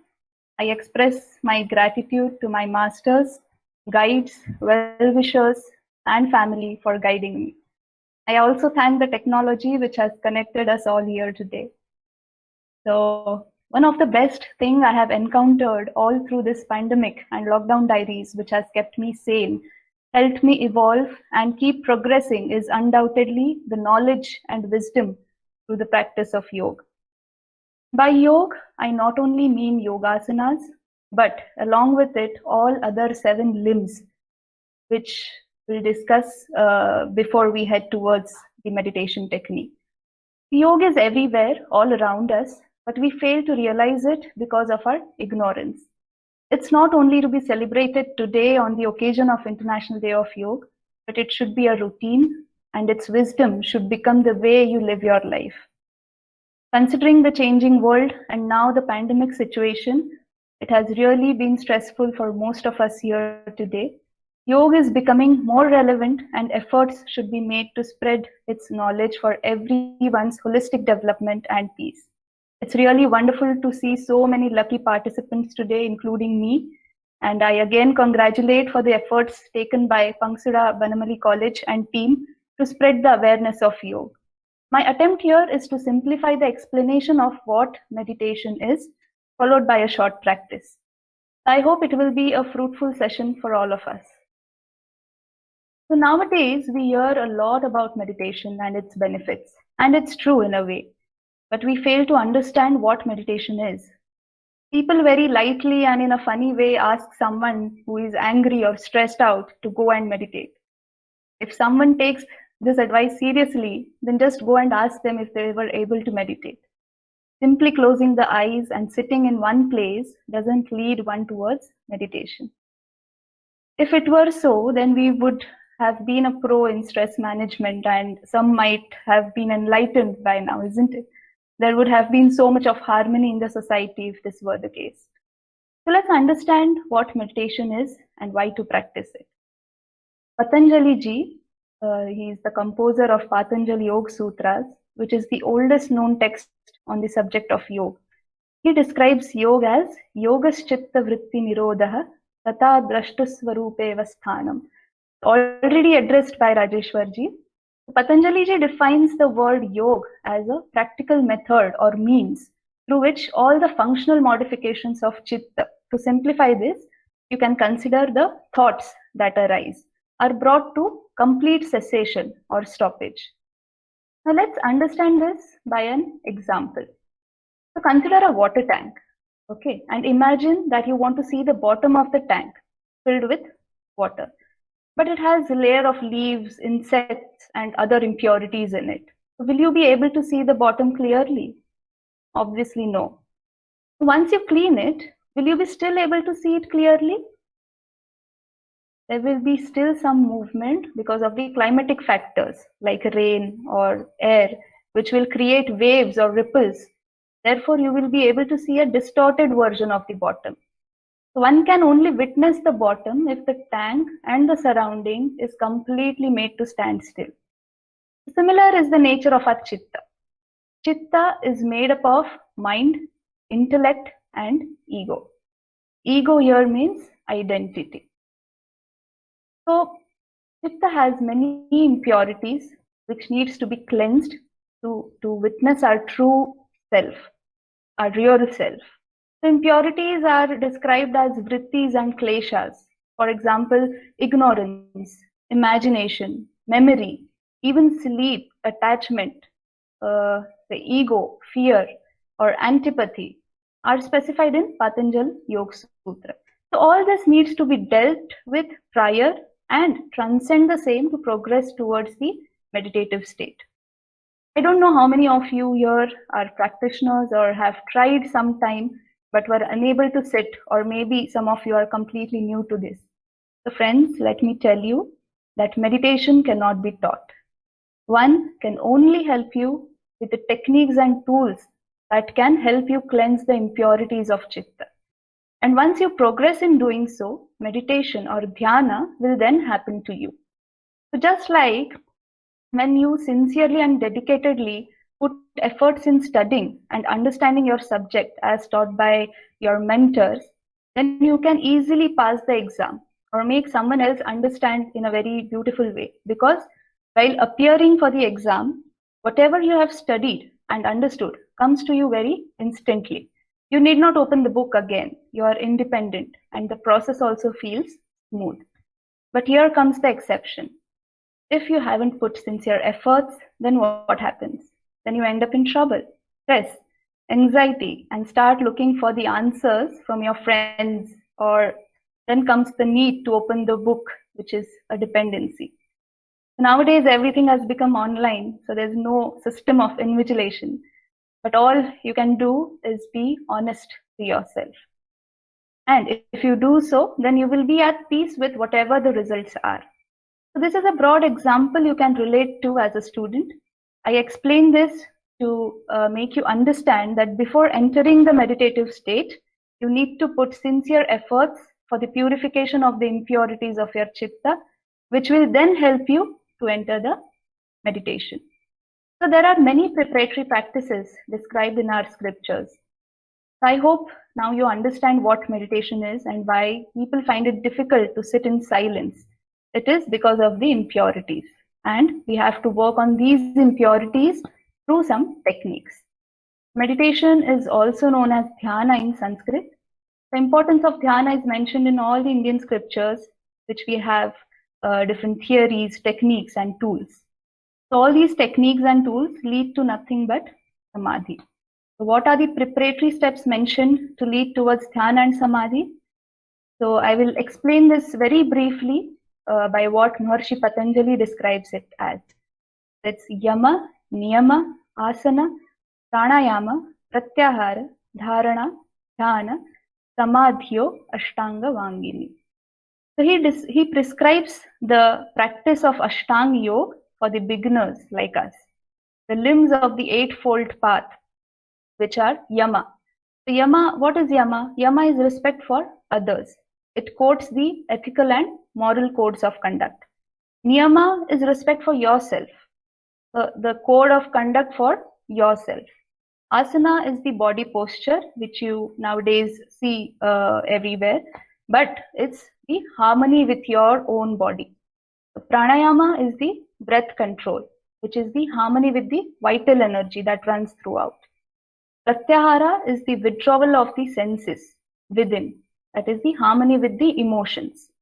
Dharana is one-pointed concentration on an object, which leads to harmony with your own thoughts.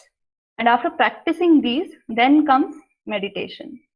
Okay? That is dhyana, which is contemplation. It is the undisturbed and continuous flow of concentration, which ultimately leads you towards samadhi. That is the goal of yoga, enlightenment and the transcendental state. So all these limbs are interdependent and can be practiced individually as well as in sequence or combinations. But to be eligible, one should start with the practice of yama and niyama. You can read about it in detail if interested. So let's now see, can only closing the eyes and sitting defines meditation? The answer is no. Meditation is whatever you practice with an undisturbed flow of concentration. It can also be any activity like dance, music, sports, studies, art, for that matter, housework, kitchen work, which applies to everyone nowadays. So anything that you pursue with complete involvement is meditation. So now here what happens is, this kind of meditation will give you success in whatever you aim for in the external world, because it involves and depends all the senses and your body. But if you want to know what goes within your body, what are the impurities that we are talking about, what are our emotions, insecurities, fear, strength, weakness, miseries, the list is, it goes on. So we need to shut our senses and seek inwards. So if you want to overcome all the internal obstacles that are blocking your way to know yourself and to be present in 100%, then internalizing your senses inwards is important. And through consistent practice, one realizes his own powers and the divinity within and all around, which is nothing but self-realization. Therefore, you need to close your eyes, have a steady posture, right? So I hope this is clear to all. This is my attempt in only sharing my experience of the little I know with the support of our scriptures. So I hope this helps you all too. What is promoted nowadays, or people conceive the concept of yoga, is only being able to perform certain asanas and pranayama. It's important too. But I hope now it is clear that it comprises of 8 limbs, out of which asana and pranayama are the 2 limbs known to the maximum people. So friends, read more about what Ashtanga Yoga is in detail. I have given you just a glimpse of what it is because of the time restriction, but do note it down and explore about it. We will now proceed with the technique which will help you to lead towards the meditation. To do this simple routine daily whenever time permits, preferably in the morning, and see the difference in say about 21 days. So you will notice certain changes in your thoughts, behavior, if practiced sincerely and with a feeling of surrenderance, faith in the Supreme Being. Okay, so today I will not be taking any asana practice, but for daily practice, you can start with minimum 5 rounds, that is 10 Surya Namaskars with proper breath awareness and being conscious of every movement you do, and do it as slowly as possible or as per the time available. You can later on increase the number of rounds as well. Okay, so we will be practicing dharana today, which is a concentration technique. Some regular practitioners might enter the meditative state too. Just be present and give your 100% for this half an hour, and let's experience what we have heard from the distinguished speakers so far.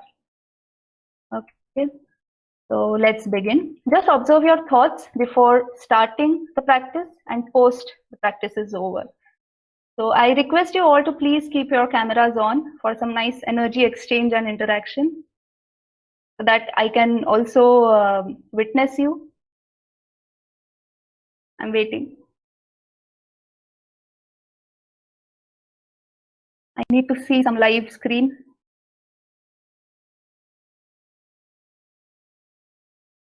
I can only see like 5 to 10 people who have turned on the cameras out of 150.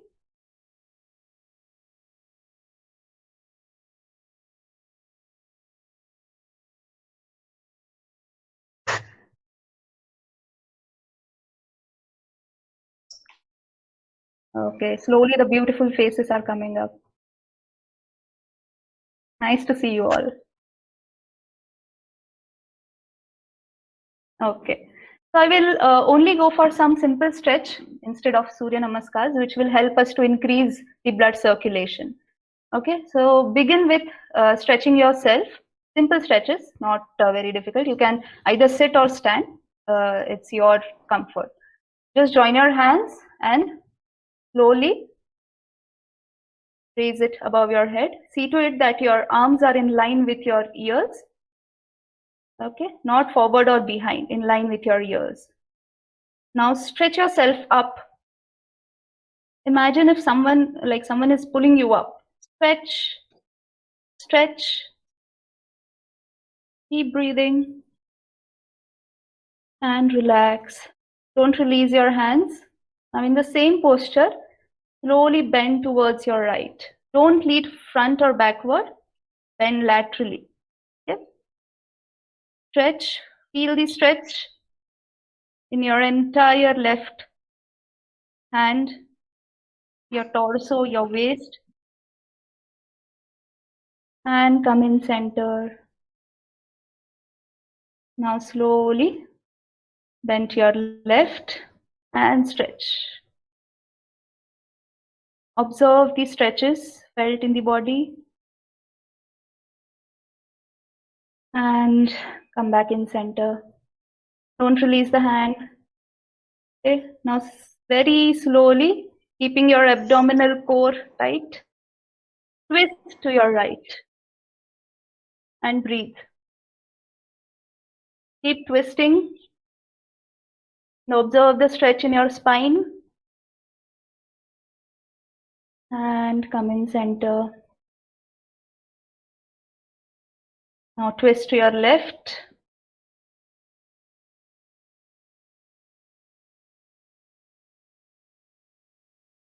Come in center and release the hands. Give some gentle stretches to your neck. Bend it sideways,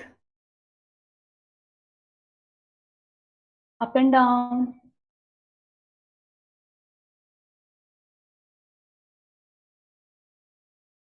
Right and left. Be aware of your breath.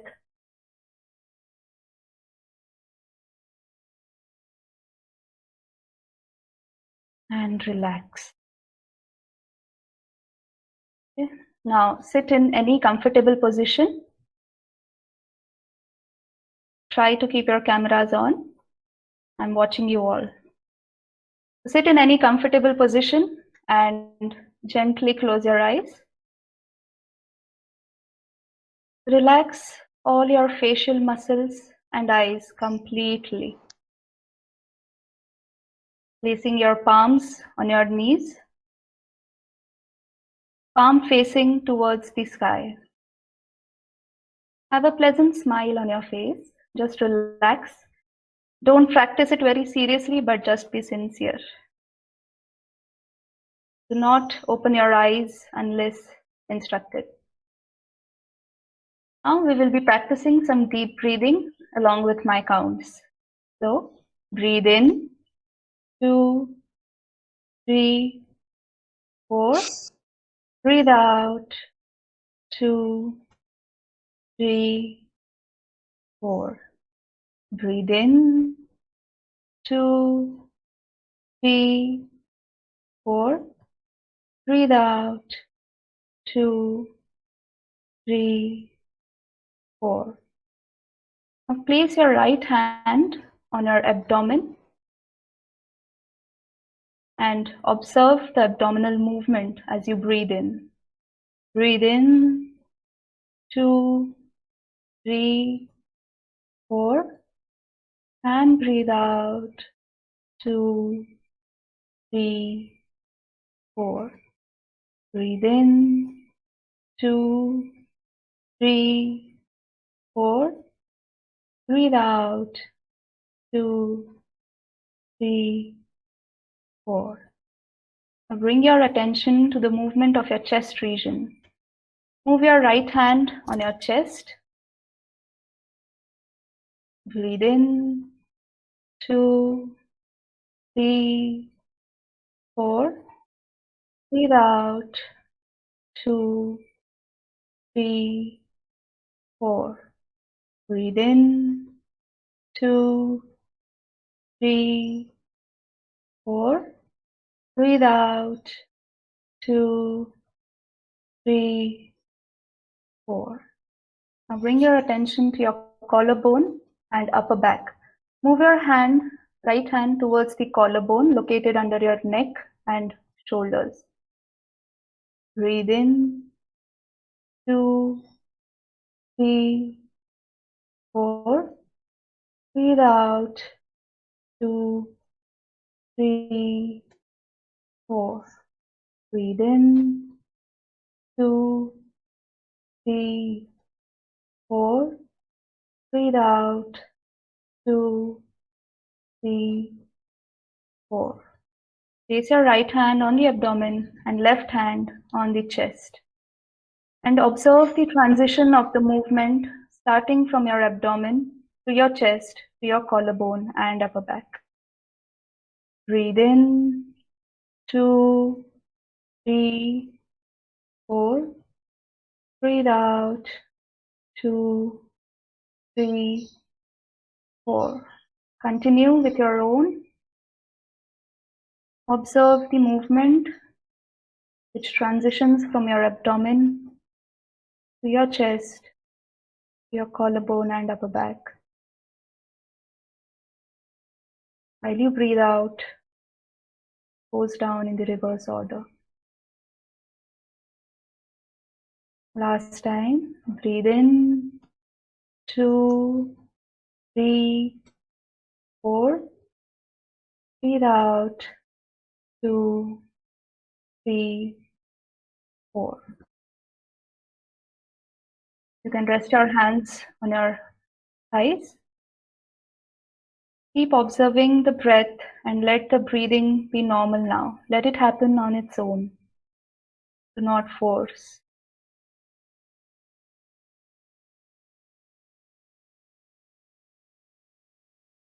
Follow the rhythm of your breath.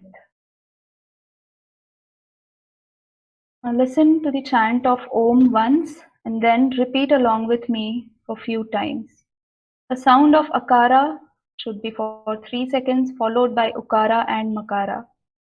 You will observe a sensation at your navel region when you recite Akara, then feel the vibration at your heart when you recite Ukara, and finally the resonance of the Makara will be felt at the face and head region. It should be chanted in low and slightly heavy voice to feel its resonance within. Please listen.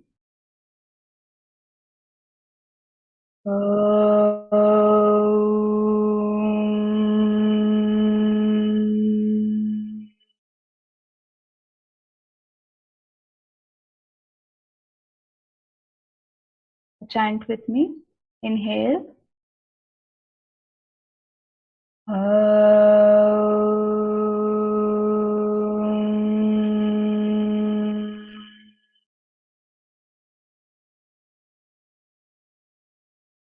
Inhale.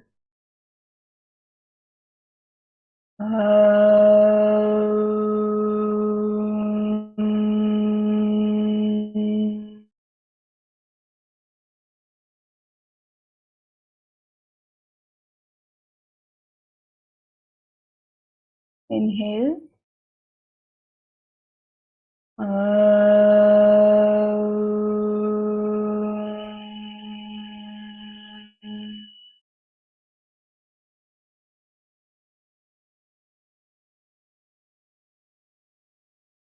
Inhale.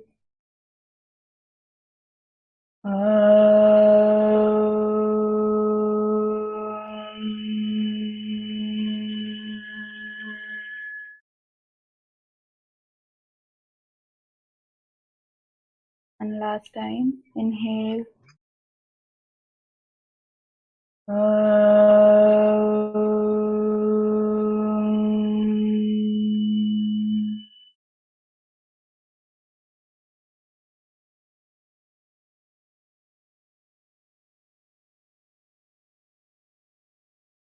Feel the vibration of this sound from head to toe.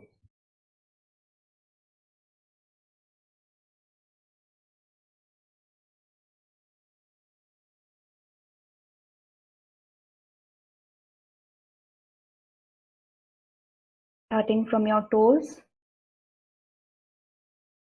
feet, the sole of your feet. Feel the vibration rising up to the shin, the calf, thighs, genitals, your hip, waist. Entire lower body is completely relaxed and is full of resonance of this Omkara. It's now heading up to your abdomen and the other organs within this region. Your lower back, rising up into your stomach, the middle back, relaxing it completely. Feel the resonance rising up to the chest, your shoulder, and upper back.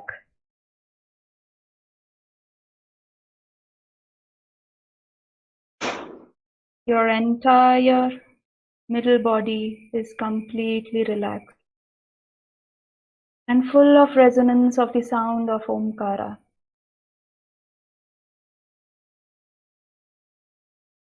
Slowly observe this resonance spreading over your neck, down towards your arms, elbows, wrist, and both the palms. Relax them completely. Observe this resonance all over your body.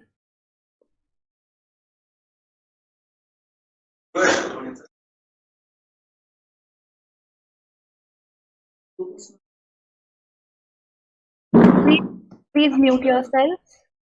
Mr. Tamane, can you mute yourself?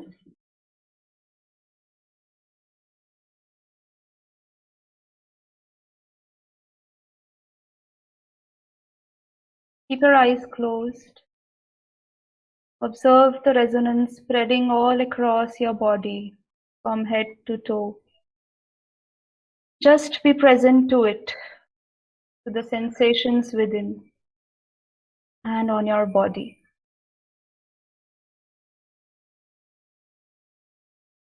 We will now be practicing Sakshi Bhavana technique, where you only have to observe whatever is happening without getting involved in it. Let the thoughts come if there are any, and simply observe them. Do not entertain any thought, just witness them. Thoughts may be good or bad, miserable or peaceful, filled with frustration, anger, or pride. Just observe without tagging it with any adjective.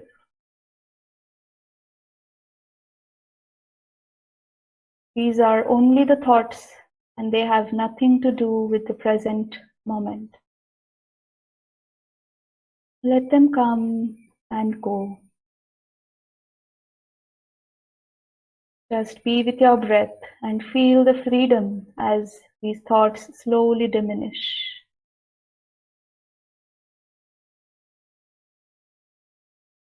With every thought vanishing, you feel lighter and lighter. With thousands of thoughts passing by, we have now come down to only few thoughts as we are practicing Sakshi Bhavana. See how the thoughts are now rapidly vanishing with my count. 10, 9, 8, 7, 6, 5, 4, 3, 2, and 1. Breathe and just be with me. Observe the silence within. Feel the lightness. Let the thoughts float in the air and evaporate. And observe your real self revealing to you. Some of you might still be struggling with thoughts. Absolutely fine. Don't force to block them. Just keep bringing back your attention to your breath and experience your true nature, which is the ultimate silence and peace.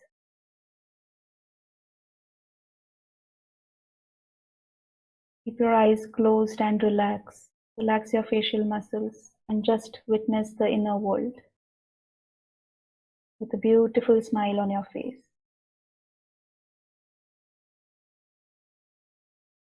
Do not judge or label it with any adjective.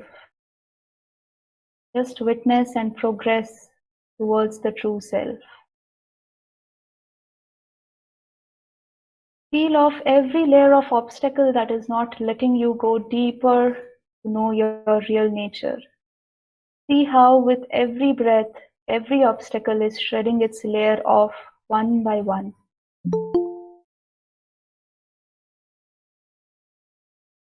Keep looking inwards and keep shredding the layers.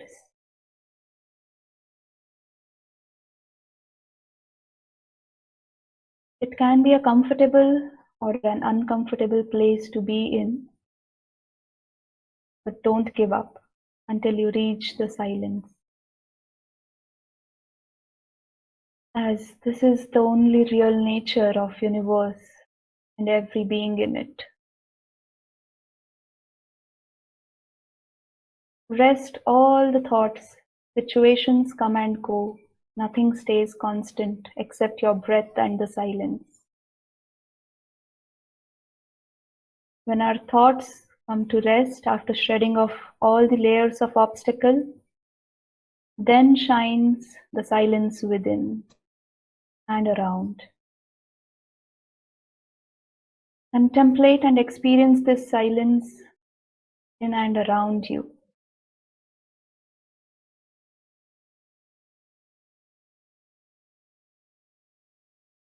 Be with yourself, your real self, for a few minutes.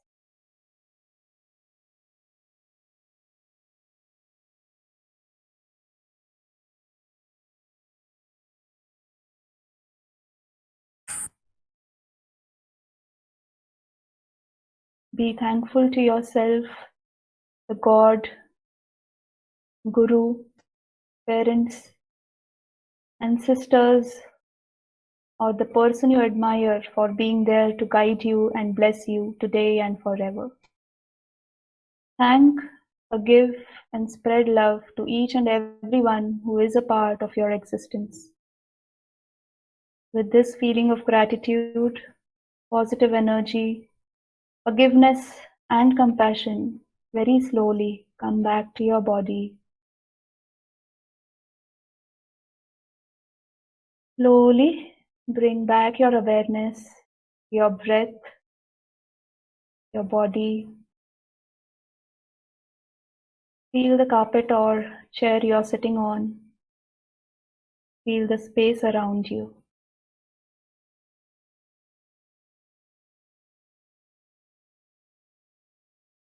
Give gentle movements to your fingers, your feet, your eyeballs.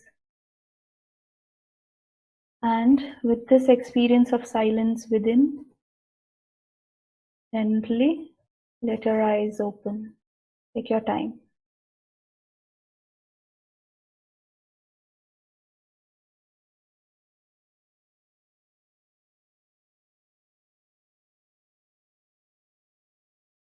I hope everyone could connect to what we practiced. If you fell asleep, don't worry, that's fine too. But try and practice in awareness and by being conscious about the practice to get maximum benefits of it. I thank all my masters, guides, mentors for guiding us all today and blessing us. Once again, thank you all for being such a good audience and to the organizing team for giving me this opportunity. Thank you, sir. Thanks a lot. Thank you very much, Sharmani. Explained very nicely. Thank you very much. Thank you, Sharmani Upadhyay ma'am, for your excellent process on meditation and really helpful. And our students are really just spellbound, and they also practiced. And if there is much more time, we can also extend our program, and we have much more workshop on meditation, because we know it very well that meditation is the key to success of our daily life. So it can give us so much hopefulness, so much bliss, and all those harmonious activities of our mind. So thank you all. Thank you, madam, for giving us the opportunity. Can we know if you are conducting any online sessions regularly so that we can join? Sure, sir. I'll give you my mail ID. We can discuss there. Thank you. Okay. Thank you, ma'am, for giving us such opportunity and such a kind of excellent process, scientific process. And the more our blood is oxygenated, the more we can purify our body. And so this is a great process of pranayama. And thank you, ma'am, for giving us the opportunity. Actually, we are running short of time. I have to interrupt it. So very sorry. So thank you, ma'am. Thank you. Now I'm inviting our next speaker. Our next speaker is Mr. Gautam Bose, assistant teacher and yoga trainer from Shamsundarpur Patna High School, and he is in the school particularly since 1988, and he is a yoga trainer from Patanjali Yoga Peeth, Haridwar, Uttarakhand, since 2006, and he is also the level 1 yoga instructor from the Ministry of Ayush, Government of India, and he was awarded Shiksha Ratna by Government of West Bengal in 2017, and he has conducted more than 250 yoga camps freely in different remote areas of West Bengal and other areas. So we are waiting for you, Mr. Gautam sir.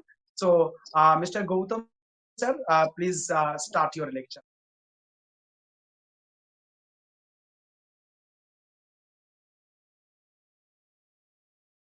Please, sound. Please increase the sound. Hello, sir. Am I audible or visible, sir? Yes, you are audible and visible. But I think that you are much more just remoter from your camera. You just go nearer. Go nearer. Start. Okay, start. First of all, I start with some asanas, which is very essential for everybody. Please practice with me that asanas. First time, Vajrasana, just like this. After taking the meal, we should practice this asana. Vajrasana like this. This is the posture. That two toes we can touch with each other, and the heel part will be apart from each other. Then this neck here, I set my hip and like this. This is Vajrasana. After the meal, everybody should practice this asana. It helps in digestion. It cures the constipation problem. It cures the abdominal problem and digestive problems to everybody. This is very important for everybody. Next, the asanas like this. This is the Mandukasana. Mandukasana helps to eradicate the diabetes in our body. The two steps here. First one, like this.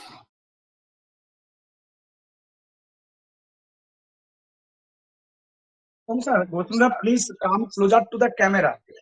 Gautam sir, please come closer to the camera. Please come closer to the camera. Okay, okay. Sir, am I visible? Yes, yes, yes.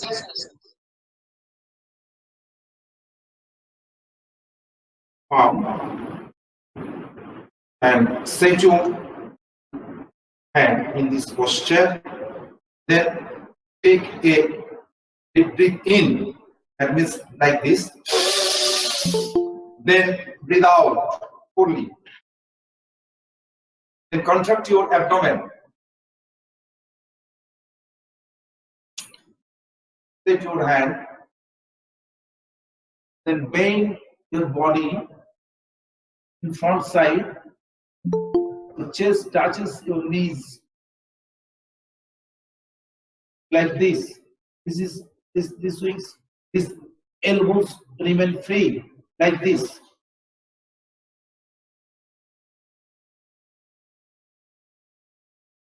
Then breathe in slowly and then stretch like this.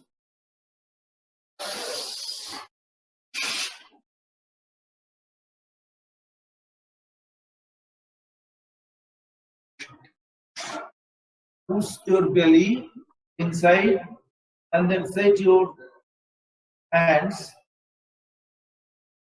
and bend your body forward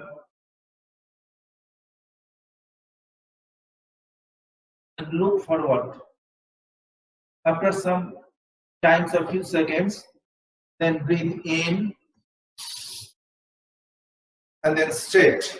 The next part, it is the place your left arm on the navel part and then the right arm upon the left arm like this.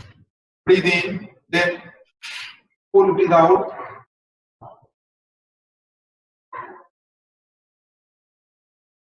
Like the earlier, look forward, touches your chest into the knees. Stay for a few seconds, then breathe in and straight. If you practice it each Mundukasana 5 times, it's very useful for the diabetic patient. Another one is the Vakrasana. It also helps the diabetic patient. First, you hold your left leg and stretch the right leg and stretch the left leg straight. Then stay your right hand and place the left hand into the left knees and look backward like this. This is Vakrasana. This helps to improve the pancreas, liver. Very useful practice for the diabetic patient. It reduces the more fats into our abdominal part. Then relax and repeat it into the opposite side like this. I fold my left leg and stay the left hand behind my body and rest my right hand and touch the knee of the right leg and look backward.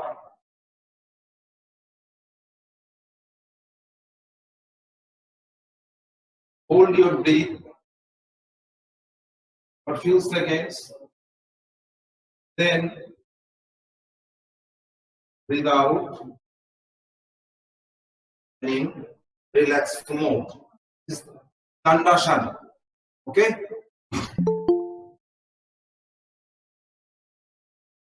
In prone posture, you should practice the asanas. First one is the Makarasana for lumbar spondylosis, for the back pain, and for the cervical spondylosis. It is very helpful. Like this. Normal breathing. Raise your legs. Hold your arm. Your forehead touches the palm like this. Makar means crocodile. Crocodile structure. This is the rest position of the crocodile. Relax your body. Next, the Bhujanga Asana, the first phase. This also helps the lumbar spondylosis cure during the lumbar spondylosis, the back pain also, and strengthen your vertebral column like this. Then first time to place your hands beside the chest, then breathe in, full breathe in like this. Look forward. Stay a few seconds, then breathe out slowly.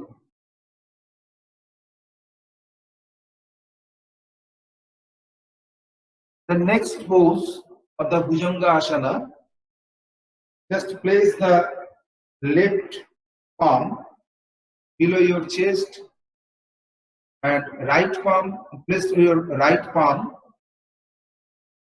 upon the left palm. And your chin touches the surface. Breathe in, full breathe in, and straight your hand. Look forward.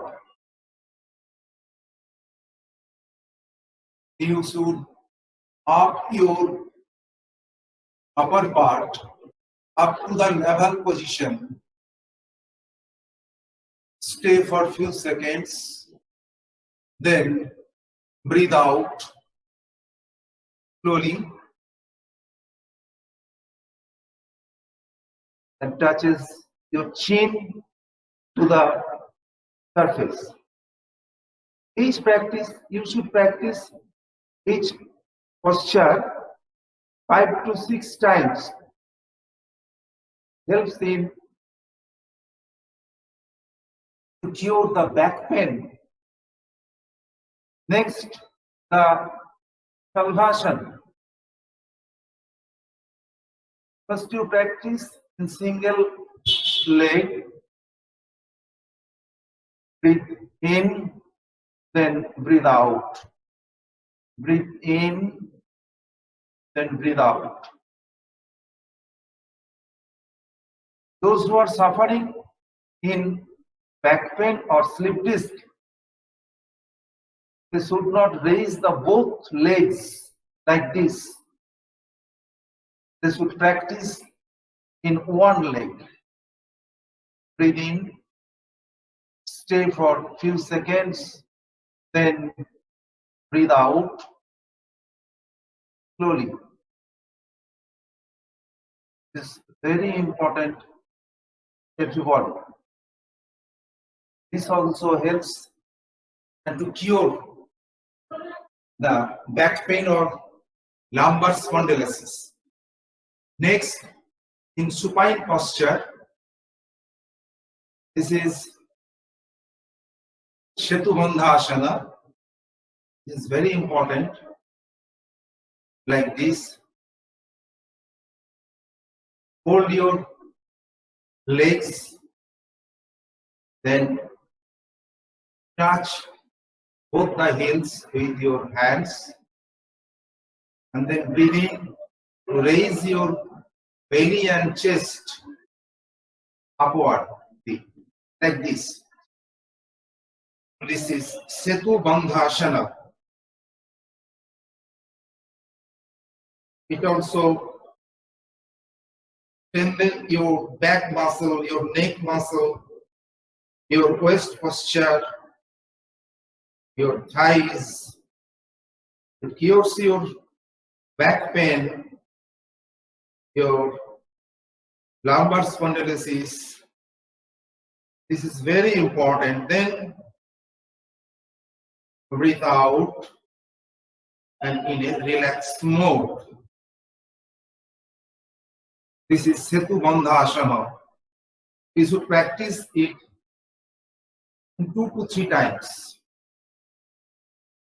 Then Ardha Salvasana, like this, just one leg in 90-degree angle.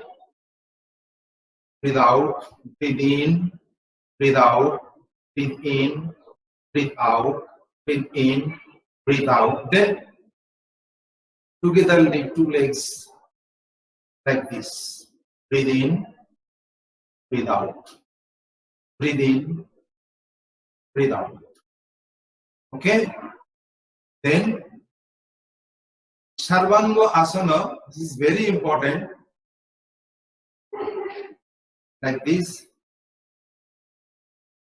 Breathe in, raise your legs, then breathe out and support the waist to the hands and stretch your legs upwardly and focus your mind to the toes.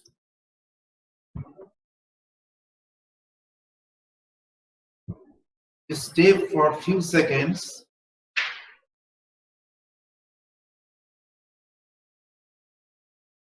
From Sarvanga Asana, now I am going to Halasana.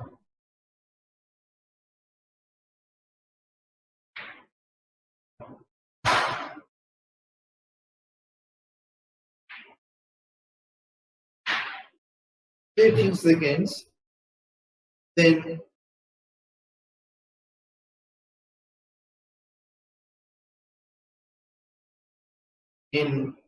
again in Sarvanga Asana for a few seconds, then again to Halasana.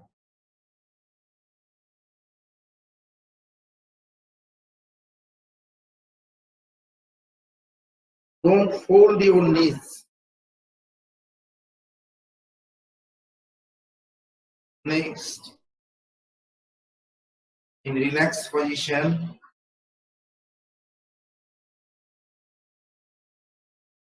breathe out. Don't lift your head. Then stretch your legs. And now I am going to the Savasana. In Savasana, two legs away from each other, but 2 to 3 feet, 2 feet minimum. And the hands away from the body, that is 1 feet from each.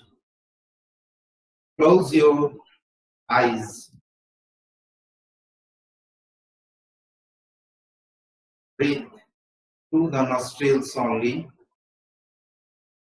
Slow but long breathing. Just to relax your body, physical body. Relax your mind.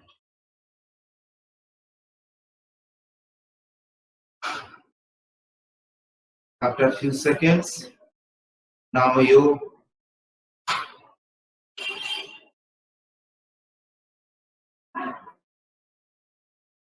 दोनों हाथ की पैर palm को आपस में रगड़ना, उसके बाद जो हीट प्रोड्यूस होता है उस हीट को फेस में डालना, ऐसे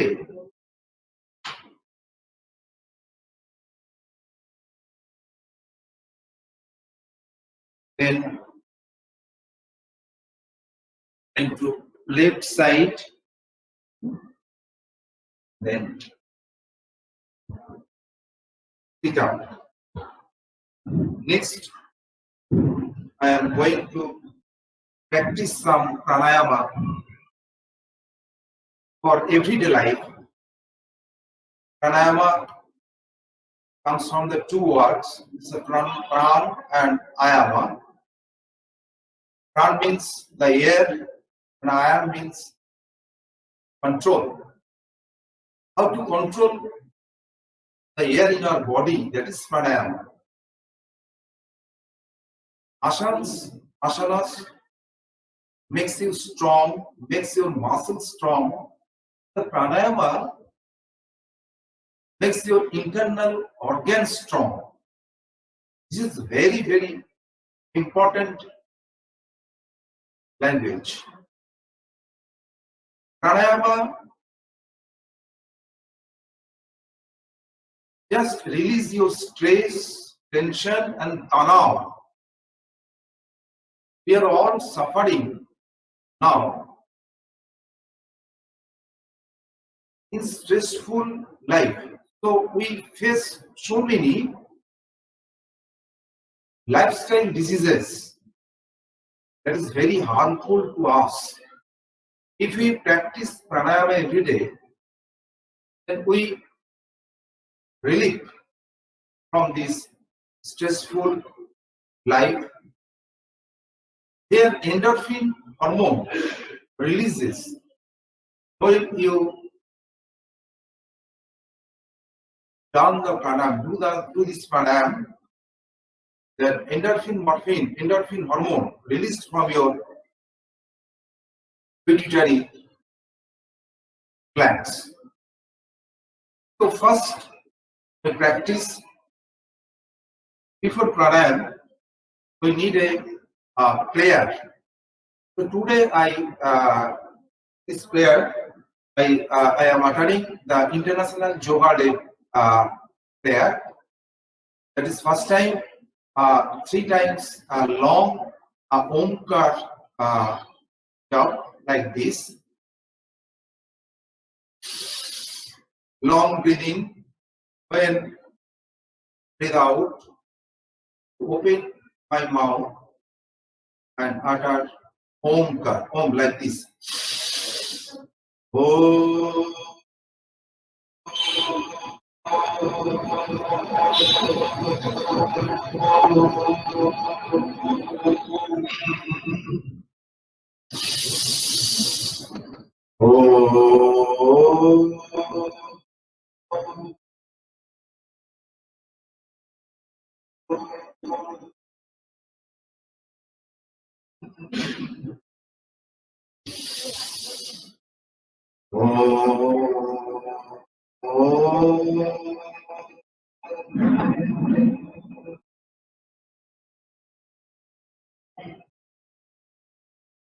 Now the prayer.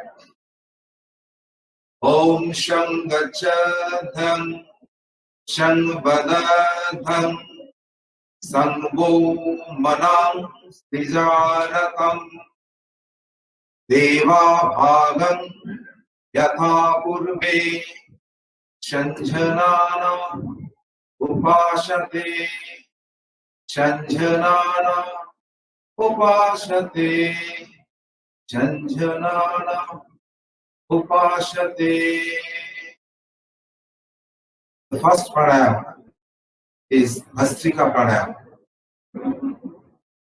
When you practicing all the asanas and pranayams, you must in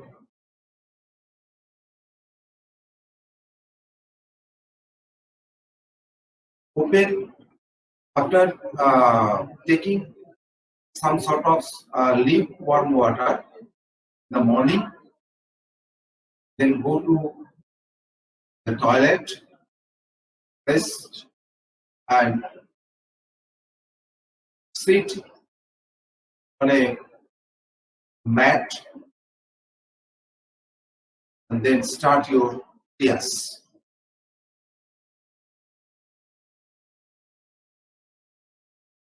Bhastrika pranayama, breathe in approximate 3 seconds and breathe out also approximate 3 seconds. Like this.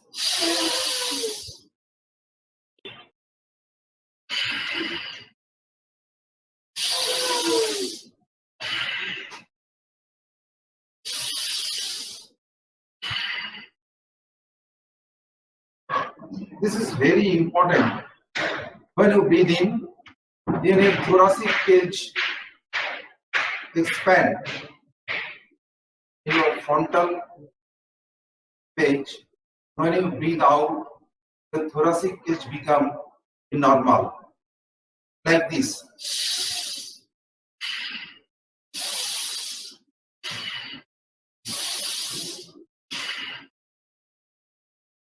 You should practice it up to 5 minutes minimum.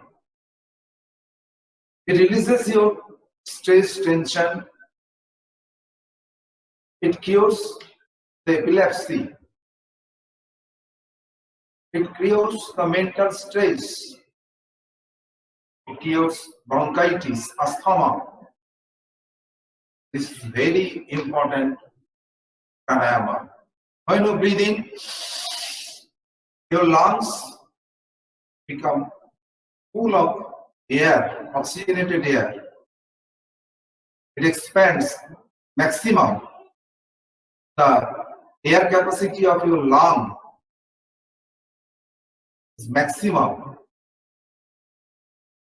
When we practicing the Bhastrika Pranayama, we take more than 10 times oxygenated air than the normal breathing. This is very important. More than 10 times oxygenated air kills the cancer cells in our body. This is very important. So this practice is very essential to our good health. Like this, 5 minutes only. If you have any diseases, you may continue up to 10-15 minutes. This is Bhastrika Pranayama. The next one is the Kapalbhati Pranayama, like this. Kapalbhati Pranayama is the mother pranayama. The pregnant mother and the person who has done operation within the 3 months, they are not practicing this Kapalbhati Pranayama. Kapalbhati Pranayama like this. One stroke in 1 second. In relaxed mode, not in stressful mode. Only breathe out.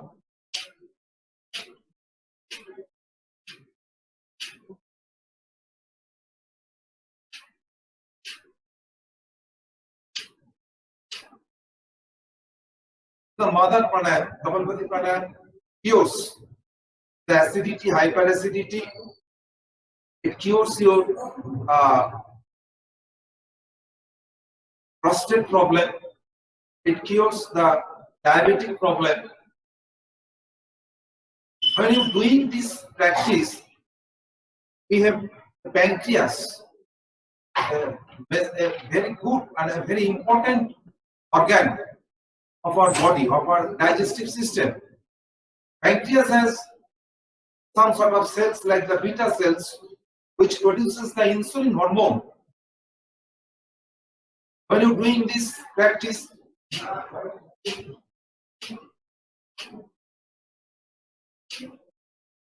your beta cells of the pancreas, they may active and they generate the insulin hormone. That insulin hormone reduces the sugar level in your body. This is very important for the diabetic patient.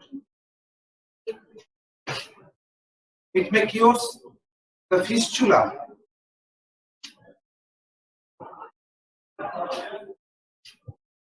It may reduces the abdominal fat. It may reduces your cholesterol. It may use your heart. There's a weak heart into a strong heart. This is very important. It strengthens your heart. It strengthens your lungs. It strengthens your digestive system. This part. In this region, we have the reproductive system. It also strengthens your reproductive system. In this area, we have the excretory system. It also strengthens our excretory system. So one practice, Kapalbhati, strengthens so many systems in our body. That's why this pranayama is known as the mother pranayama. Those who are suffering in high blood pressure or low back pain or sleep disk, they practice in this manner, a very slow manner, like this.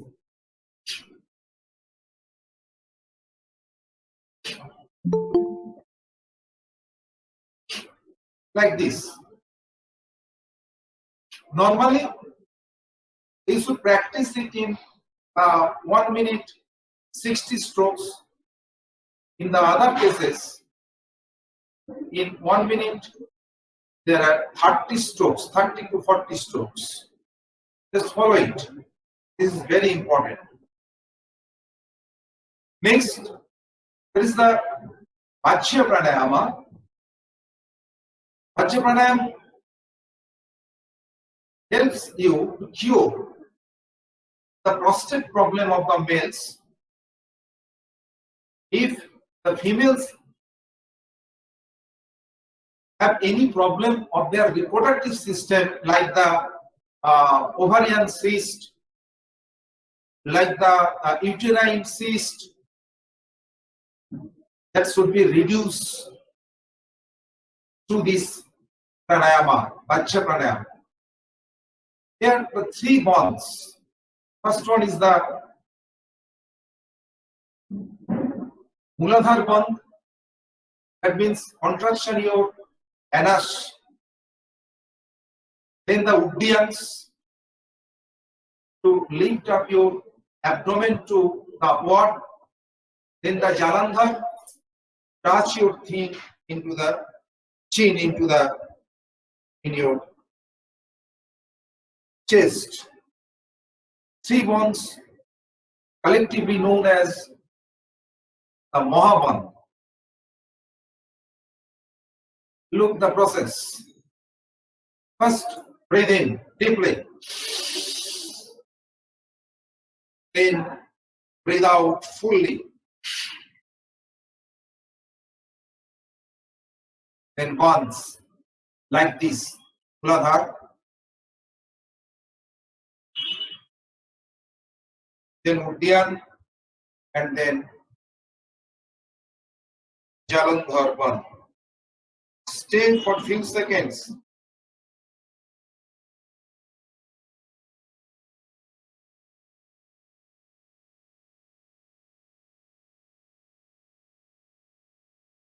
Then relax your Muladhara and Uddiyan. Release your Jalandhar bond and breathe in. Then again,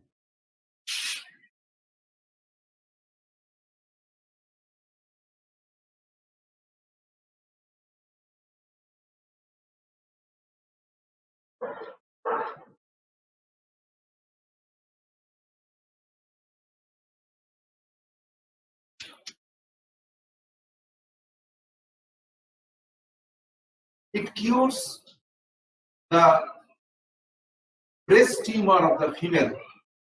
This is the burning topics all over the world. If a female practices this pranayama, the Vajra Pranayama, it cures the breast tumor. We know, everybody, that prevention is better than cure. If we practice, we prevent so many diseases. Now, the Ujjayi Pranayama for the tonsil and thyroid patient and stammering also patient, those who are suffering into their throat problem, it helps in that person. Like this, when we breathe in, the sound will be generated in your larynx part, like this.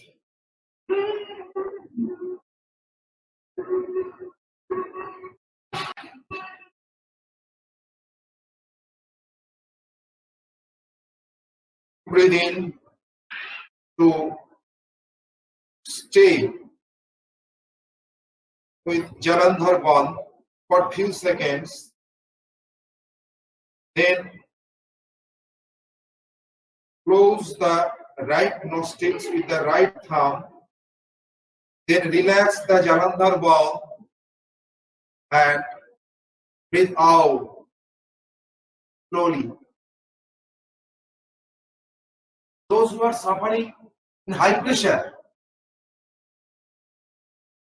they should not hold the breath like this.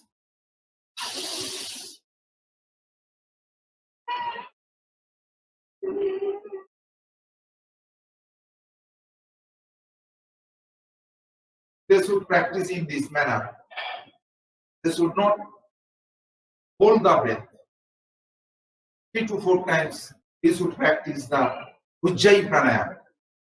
It helps to cure in thyroid problem, in tonsil problem, in stammering problem. Actually, this is known as actually one kind of speech therapy. This is the Ujjayi Pranayama. This is very important. A minimum 3 times, maximum range 21 times to 30 times. They should practice it. Then the Anulom Vilom Pranayama. This is also very important and mother pranayama. Just close the right nostril with the right arm. Breathe in through the left nostril. After breathing, close the left nostril and open the right nostril, then breathe out. Then breathe in through the right nostril. Close the right nostril. Then breathe out through the left nostril. Then again, breathe in through the left nostril. Close the left nostril. Open the right nostril. Then breathe out. Again, breathe in through the right nostril. The continuous process. You should practice it up to 10 minutes, 15 minutes. It releases our stress, tension, tanav. It cures our lungs problem, lungs fibroid. It cures the heart problem. It cures our high blood pressure. It strengthens our heart. Very, very important pranayama for everybody. At least 5 minutes. We should practice every day this pranayama. It cures our skin diseases. This Anulom Vilom pranayama is very important pranayama. We should practice it. Now we have concluded today's part with Bhamdi and meditation. So Bhamdi pranayama, just close the ear hole with the thumb and put your second finger above the eyebrow, then the middle finger and the last 2 fingers collectively placed in your eyes. Then deep breath. When you breathe out, then a humming, like this, 3 times collectively.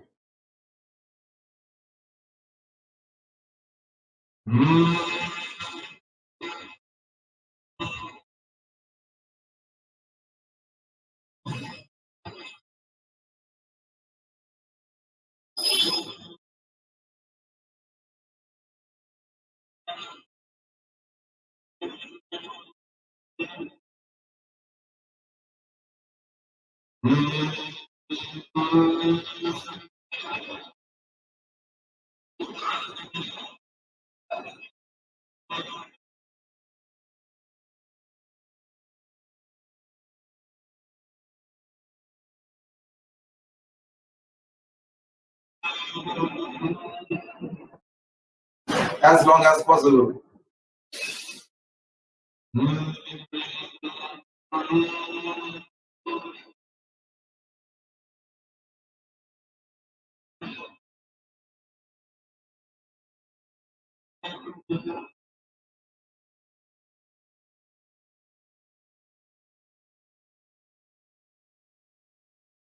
Then close your eyes. Put your hand in hand mudra on your knees. Slow but long breathing. The soundless breathing.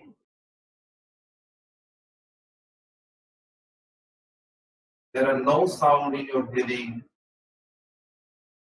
Slow but long. Breathe in, breathe out.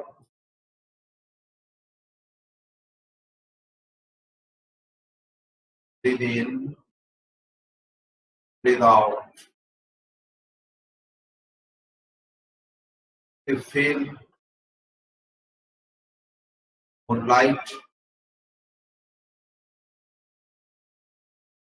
You feel stress-free.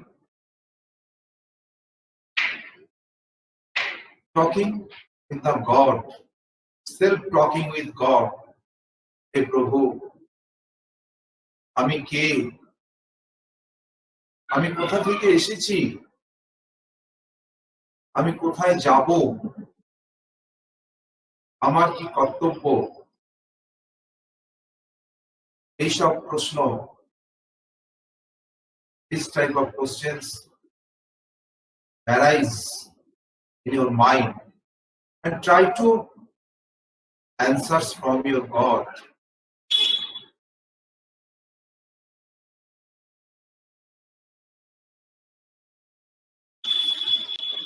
Relaxed mood, silence condition of your mind, that is meditation. মনের শান্ত অবস্থা, এটাই তো ধ্যান। Make your mind temple, make your mind mosque, make your mind in church, in mosque, temple and church. You pray to your God, Allah, Bhagavan. After 5 minutes, then raise your hand, place the palm in this manner.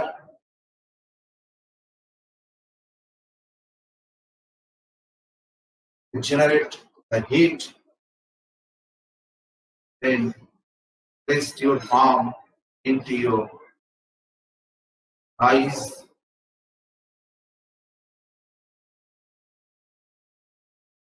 Open your eyes slowly. This is the pranayamas. There are so many pranayamas. Today, into the International Yoga Day, I concluded that part shortly. If there are any opportunity further, I shall explain it elaborately. So, then now I concluded my program. Before concluding this program, Santi part, and I convey my gratitude to B.Ed section, Panskura Banamali College, all the teaching staff, and the governing body, and principal sir. Especially thanks to Sivasi sir, make me an opportunity to show my performance. So thank you, sir. Now I conclude this session with the Santi part. Om Sarve Bhavantu Sukhino Sarve Shantu Nirasit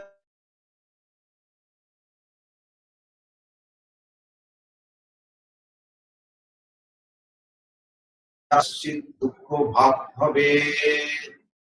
Om Shanti Shanti Shanti. Om.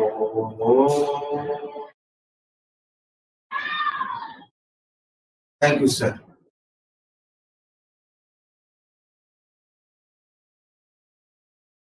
Thank you, Gautam sir, for your enlightening speech. Really, we are thinking about the theories, but you are very nicely. You are just practicing all those things in a kind of practical way.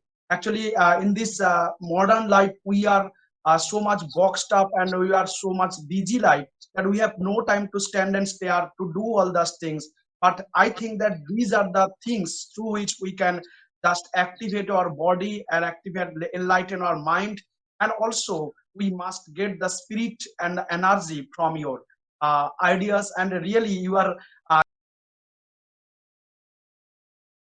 nicely, so in a very easy way, you do you just done such a kind of Anulom Bilom and Kapalbhati and all these pranams. And thank you, sir, because it's totally. I think that it is possible because you are every day you are in practice, right?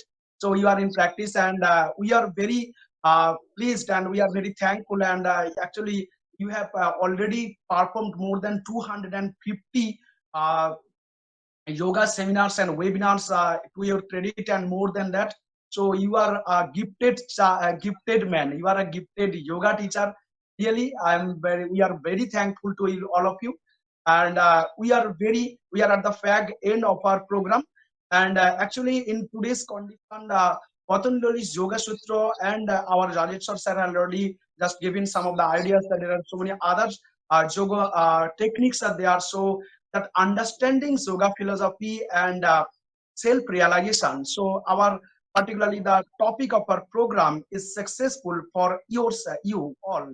That Dr. Rajeshwar Mukherjee just said about our how to the self-realization, a way to have infinite bliss, and our Sarvani Upadhyay ma'am just enlighten us with the process of meditation and practicality, and how we can get to the zenith of our progress to meditation with eternal peace and harmony. And you have highlighted us with the real situation, that is asanas and pranayams. Right, actually, in this pandemic situation, in this COVID situation, it is the high time to do practices in this moment of time, so that we have not to go to the doctors, we have not to go to the psychiatrist. All those problems are there. So thank you, sir. Thank you. Because there are other things also, that the process that yama, niyama, asana, pranayama, pratyahara, dhyana, dhyan, and samadhi. Samadhi, I think that in this present moment of time, we are not in a kind of position to have samadhi, but at least we can try to get such a kind of bliss and harmony.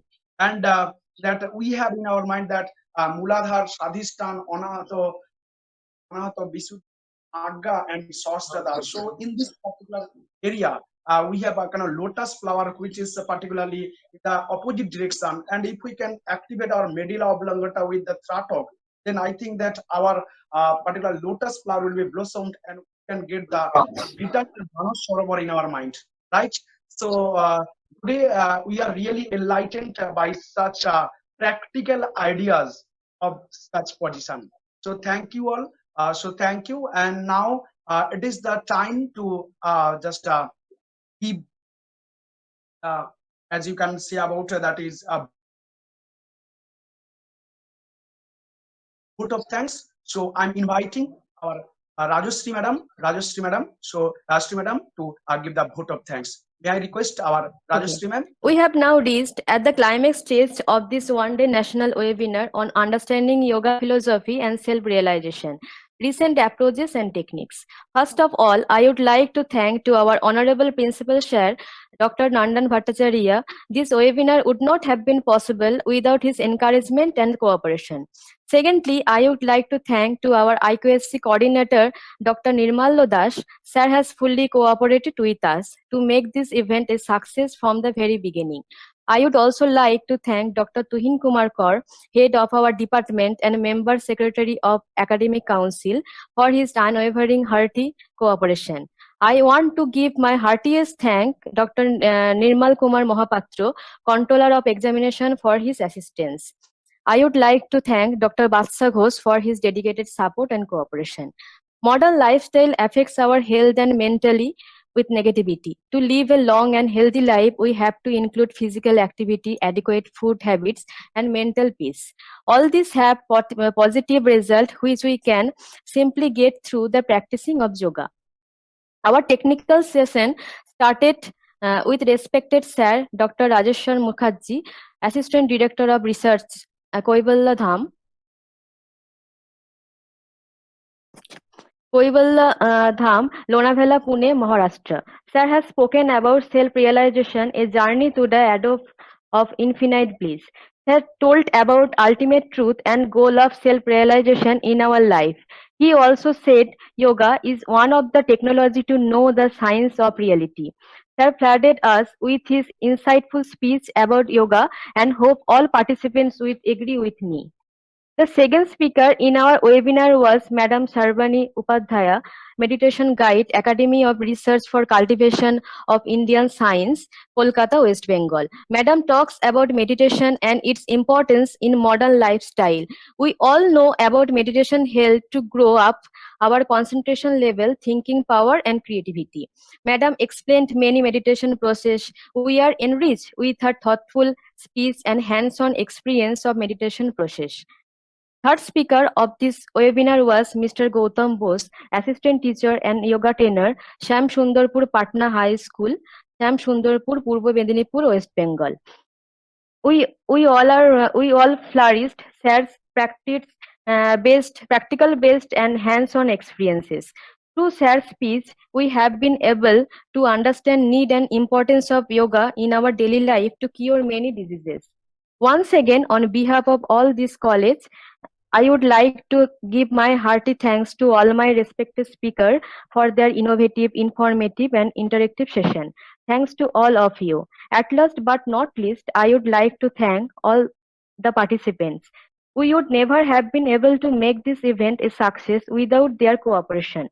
I would like to thank all the members of Teachers Training family, started with Mr. Shivashis Jana, Ms. Srimati Bijuli De, Srimati Anushri Dotto, Srimati Shukla Roy, Srimati Mondira Pal, Mr. Tuhin Singho, Mr. Shankar Sarkar, Dr. Silpa Bhattacharya, Mr. Bongshibadon Shahu, Mr. Ashish Kumar Adak, Mr. Shubhendu Shekhar Bhakta, Srimati Debolina Banerjee Das, Mr. Obhijit Bormon, and Tapan Da, Shubhendu Da, and Kaji.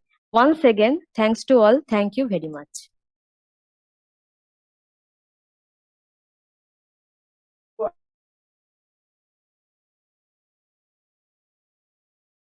Rajeshri madam, for your very Thank you, sir. well note vote of thanks. So thank you all. And now we are going to conclude our program. So before we are going to conclude our program, let's have a kind of chant.